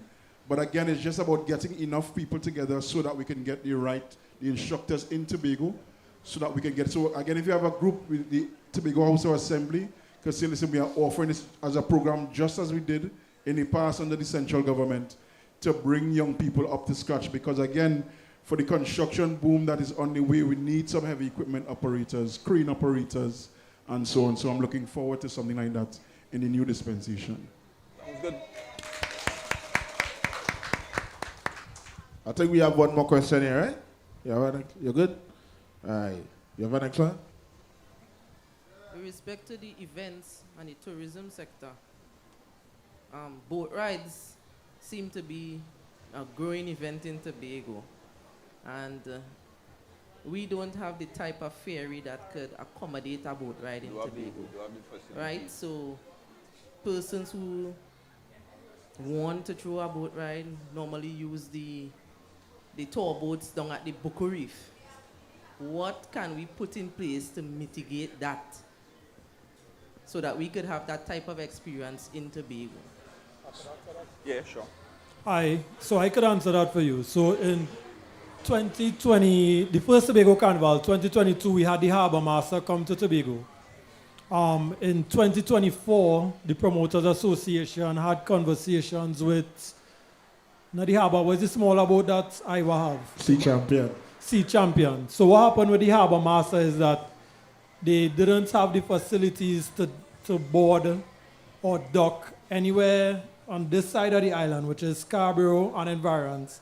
So they did it at Turtle Beach. They made a makeshift jetty, and unfortunately that year is when we had the heavy rains, it's rainy season, we had heavy rains and thunderstorms. They went back to Tobago, went back to Trinidad after 2 days with promoters' money. We only got a refund 4 months after. So the problem with the boats coming to Tobago is, one, they need somewhere to dock, unload and offload for parties, and two, we need enough promoters in Tobago to be able to book the Harbour Master or Sea Champion for a number of days. Because we have seen it happen up the islands where the Sea Champion and Harbour Master goes to Barbados for crop over, Grenada for Jab, and Spice Mass, even St. Vincent this year. So what we really need is just conversations to happen between the government, the Promoters Association, and the operators of the Harbour Master and Sea Champion and other smaller boats that would accommodate the size of crowd for a Tobago event. So as part of our vision for Tobago, there are two projects, two interventions that I believe may accommodate this. One is that we intend to build 3 new fishing ports, something that I mentioned before. And one of those fishing ports will be in Plymouth. And those fishing ports will provide docking facilities for large vessels with easy embarkation and disembarkation. So that's one option. But that's up at Plymouth, and I know Plymouth, it's a fair journey down to Marine Park and those areas where people would like to party. The other option is that we also intend to extend the jetty at Bucko. Now that is going to create an opportunity for more tour vessels and so on to use that jetty. However, depending on the depth as we go further out, it all depends, because I'm not sure of the depth. I can't sit here and tell you how deep it's going to be and if it's going to be deep enough for a large vessel like the party boats to dock there. But if it is, then of course that jetty, the expansion of it, will allow for those opportunities as well. All right, just before we come on that topic, I think we have a question in the back here. Yeah, good night. This is in tandem to what you guys were mentioning, where you know me, I'm a seaman, diver, underwater photographer, videographer, and environmentalist as well. A lot of people like to party in the Bonacore Lagoon, whereas it may be the best place to party is not the correct place to party, right? Because it's calm and nice, but number one, the engines that most of the boats tend to have, I think the Sea Champion initially had jet engines initially, and that is the wrong place to actually have anywhere within the Bucko Reef Marine Park to start with. That is not the best place for us, a vessel with that type of engine to be. And we want everything that Trinidad. We want a party boat like them, but then they party in the Gulf of Paria. The Gulf of Paria is a big mud pond. It have nothing there. Our reef area is where we want to party, and that's not the best place to actually have a party boat. Right. So what has happened is the best usage of space for something like that. Anywhere within the marine park is not really the best space for something like that to actually happen. It's not the correct place. Yes. It's calm, so it might be suitable, but it's not the correct place. The better place really is anywhere in Turtle Beach, Grand Colan Bay. Yeah, right? It's deep enough, it's sandy enough, and it's wide enough, right? And it's calm enough. But most people want to party in the Boca Reef, and it's not the best place. The nylon right? pool. So. Nylon pool. It's calm, it's low, and everybody wants to go there, but that's not the right place for that kind of activity. Yeah. So ideally, if that kind of industry really should be focused on something that could facilitate that type of infrastructure, and Grand Colan Bay is really the best place for that kind of thing to actually happen, you know? So, funny enough, you mentioned partying in nylon pool. And when I first started partying back in way back when, in 2014, was one of the largest parties at the nylon pool. If people could remember, Marshall actually shot his video in nylon pool. After that, we were not allowed to go in nylon pool and throw parties because of the aftermath, the bottles, the cups, everything like that. So when the harbor master came here and he wanted to do it at Boca Reef and environs in the marine park, the Promoters Association actually told them no, because it will be damaging not just the marine life, the marine biology, and everything in between. So what you said is absolutely correct, which is that over at Turtle Beach, it's calmer, it's easier. So with the establishment of a jetty at Plymouth, it should accommodate it. What we have to do, we love the Trinidad elements in our parties. The boat rides, if you want to mirror the boat ride, mirror it without going to nylon pool, without going to no man's land, because the aftermath of these boat rides at these marine facilities is detrimental to the already dying Boca Reef. Definitely. All right, Quincy and Ansel, we have one more question here. Mr. Dennis, over the last 5 or 10 years, all of us sitting here and who is listening on the wider world would have heard about a marina.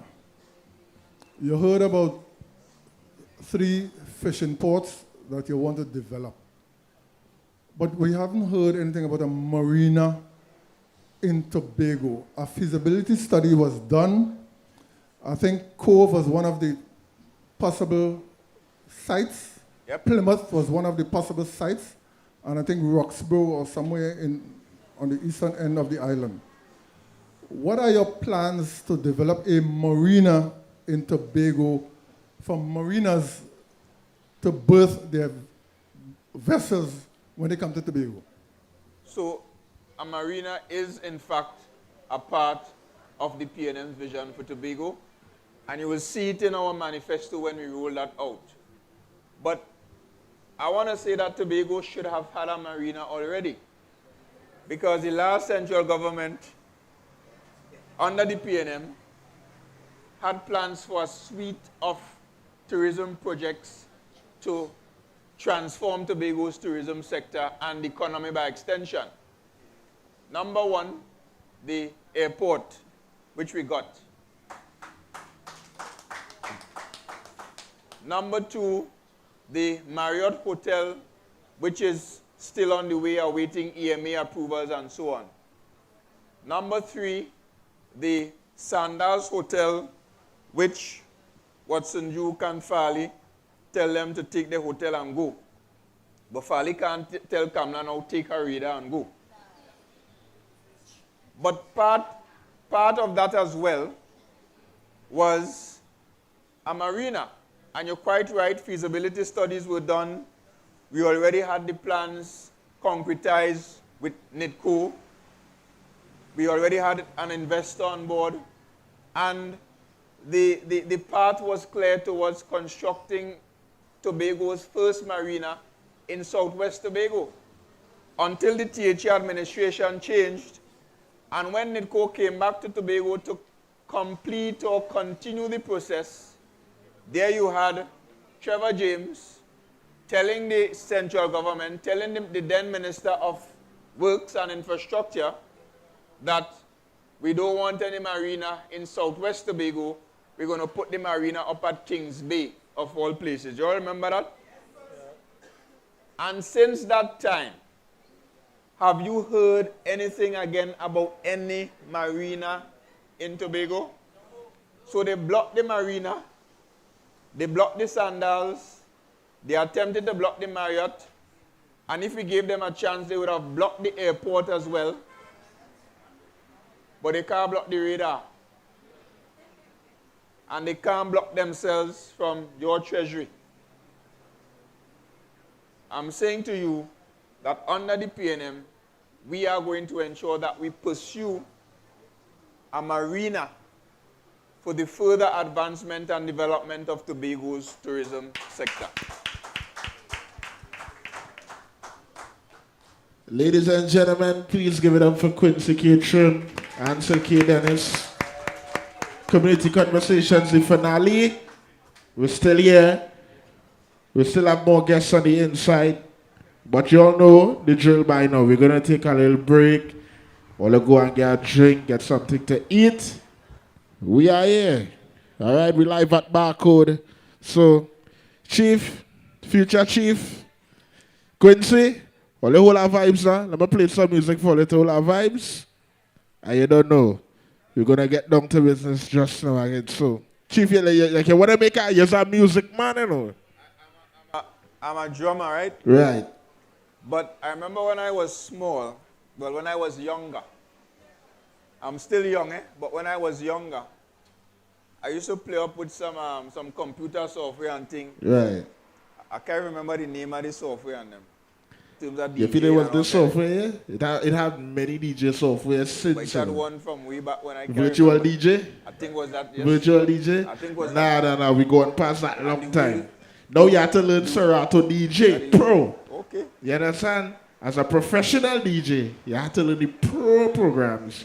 That is why you need to come in and bring back programs like T-Pack and things so I can teach them things like this. Definitely. Correct? Definitely. All right.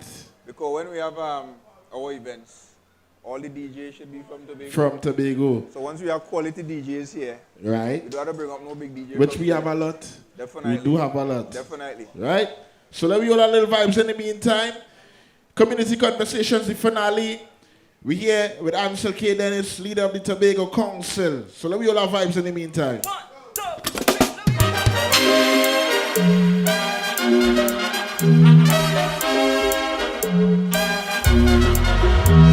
2 o'clock in the morning, my phone you're calling. When things get boring, it's back and all you want. I thought I was the one, I thought that this was love. But when I hear the scene, you know she's a break to be. Now I am the last train, heading down to San Fernando. Coming 54, wine up on you, unlock your door, open your window. Girl, I am the last train, heading down to San Fernando. Coming 54, wine up on you, unlock your door, open your window. She want me go down there, ride it, so let me go down there, ride it. Tell what she telling me, what she said, you're coming San Fernando. She want me go down there, ride it, so let me go down there, ride it. Tell what she telling me, what she said, you're coming San Fernando. 6 o'clock in the morning, the neighbor dog barking. I hear people talking. She tell me pass through your back, don't do me that. You have a money man day, look how your bills them paid, and you still playing game. Nobody wins at the end of the day. Girl, I know I'm not the one, I know that this is love, but when I check the scene, it's time for me to leave. Now I am the last train, heading down to San Fernando. Coming 54, wine up on you, unlock your door, open your window. Girl, I am the last train, heading down to San Fernando. Coming 54, wine up on you, unlock your door, open your window. She want me go down there, ride it, so let me go down there, ride it. Tell what she telling me, what she said, when you coming San Fernando. She want me go down there, ride it, so let me go down there, ride it. Tell what she telling me, what she said, when you step out of my dream to my real life. 'Cause girl, I wanna know you feel like, yeah. Come closer to me, let the stars align, yeah. In the middle of the night, you bring the sunshine. Miss Lady, she have a pot on the fire, burn a flame when she cooking, yeah. She have a government name, but I call she good looking, oh. And she look innocent, but she know what she doing, oh. It's not the pot on the fire, but the seasoning she put in. She have me party, kaya, kaya, kaya. Good Lord, Miss Lady, kaya, kaya, kaya. You drive me crazy, kaya, kaya, kaya. Good Lord.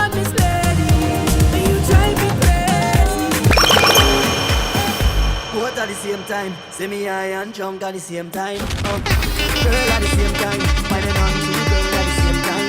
Yeah. Both at the same time. See me high and drunk at the same time.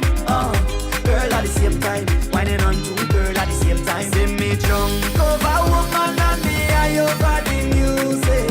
So that's so nice that nobody can refuse it. Drunk over woman and me high over the music. So that's so nice that nobody can refuse it. Gosh baby, this lady, you know say it's, you drive me crazy. Matter of fact, come let me do something crazy. Then we make a cute soca, baby. If it's a boy, then it's Stevie. It's a girl, Aaron. You're speeding, you're joking, cause I'm sailing and I'm floating. You want me drooling, you are fool.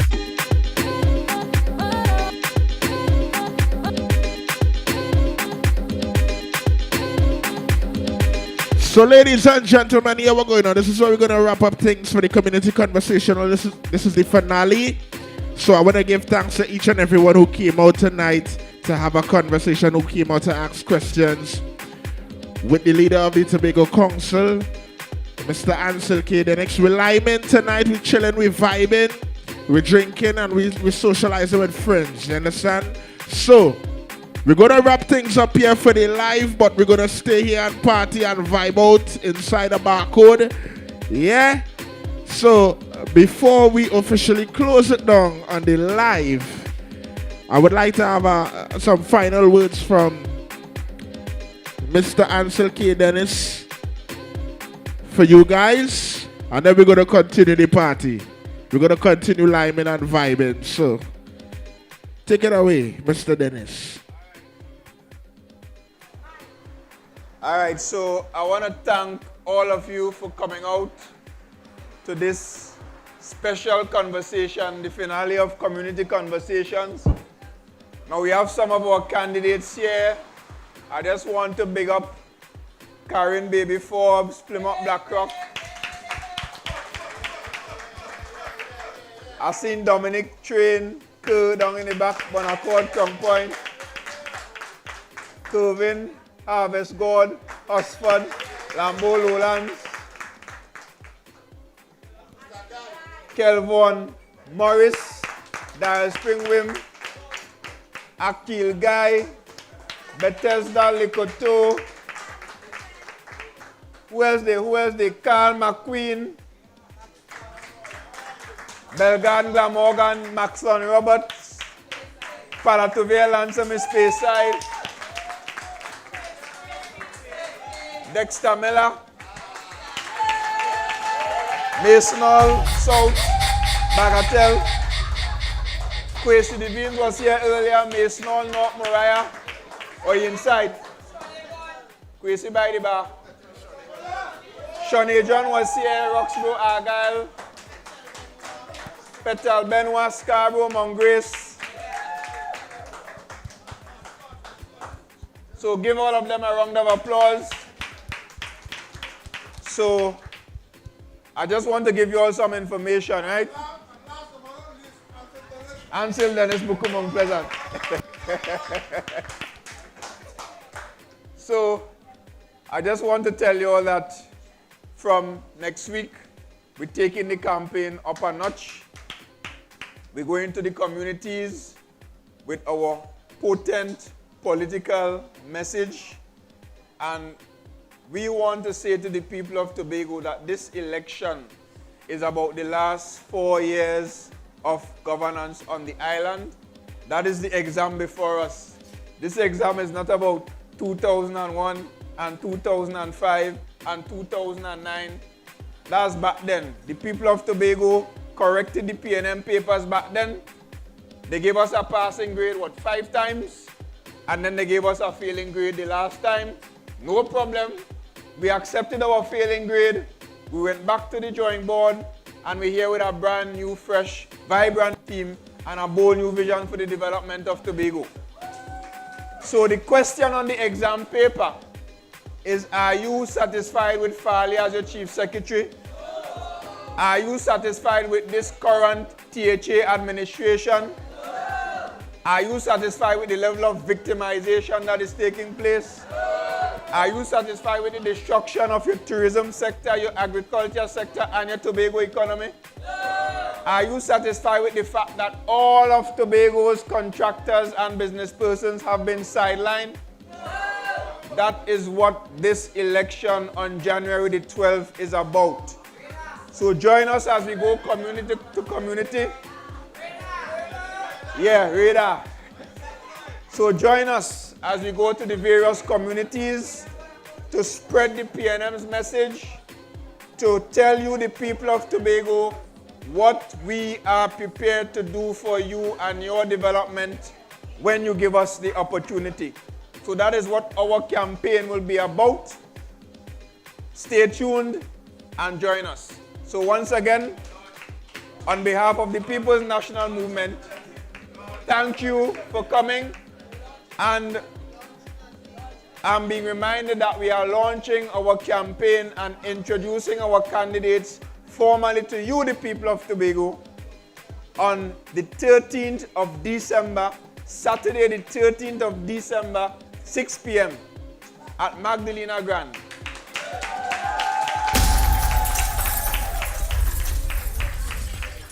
And the final thing I will say, tomorrow morning at 7 a.m., tune into our Facebook and YouTube page. Something special gonna be dropping there for you. So, have a good night. Drink out the bar because money spent for that. So, drink it out.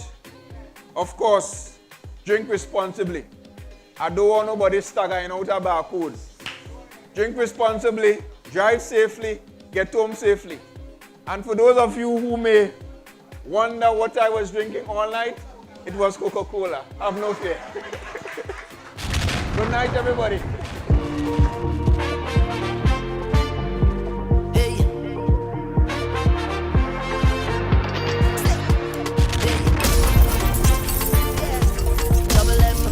All-Star Aaron.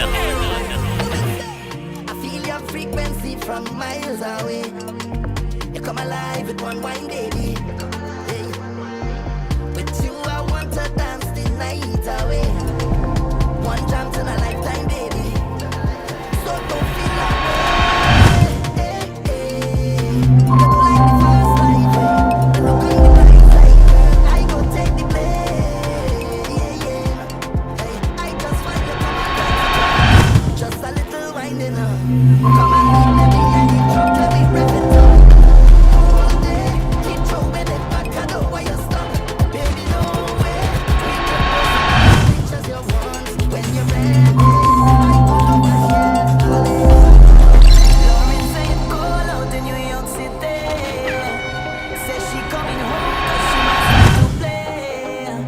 Lauren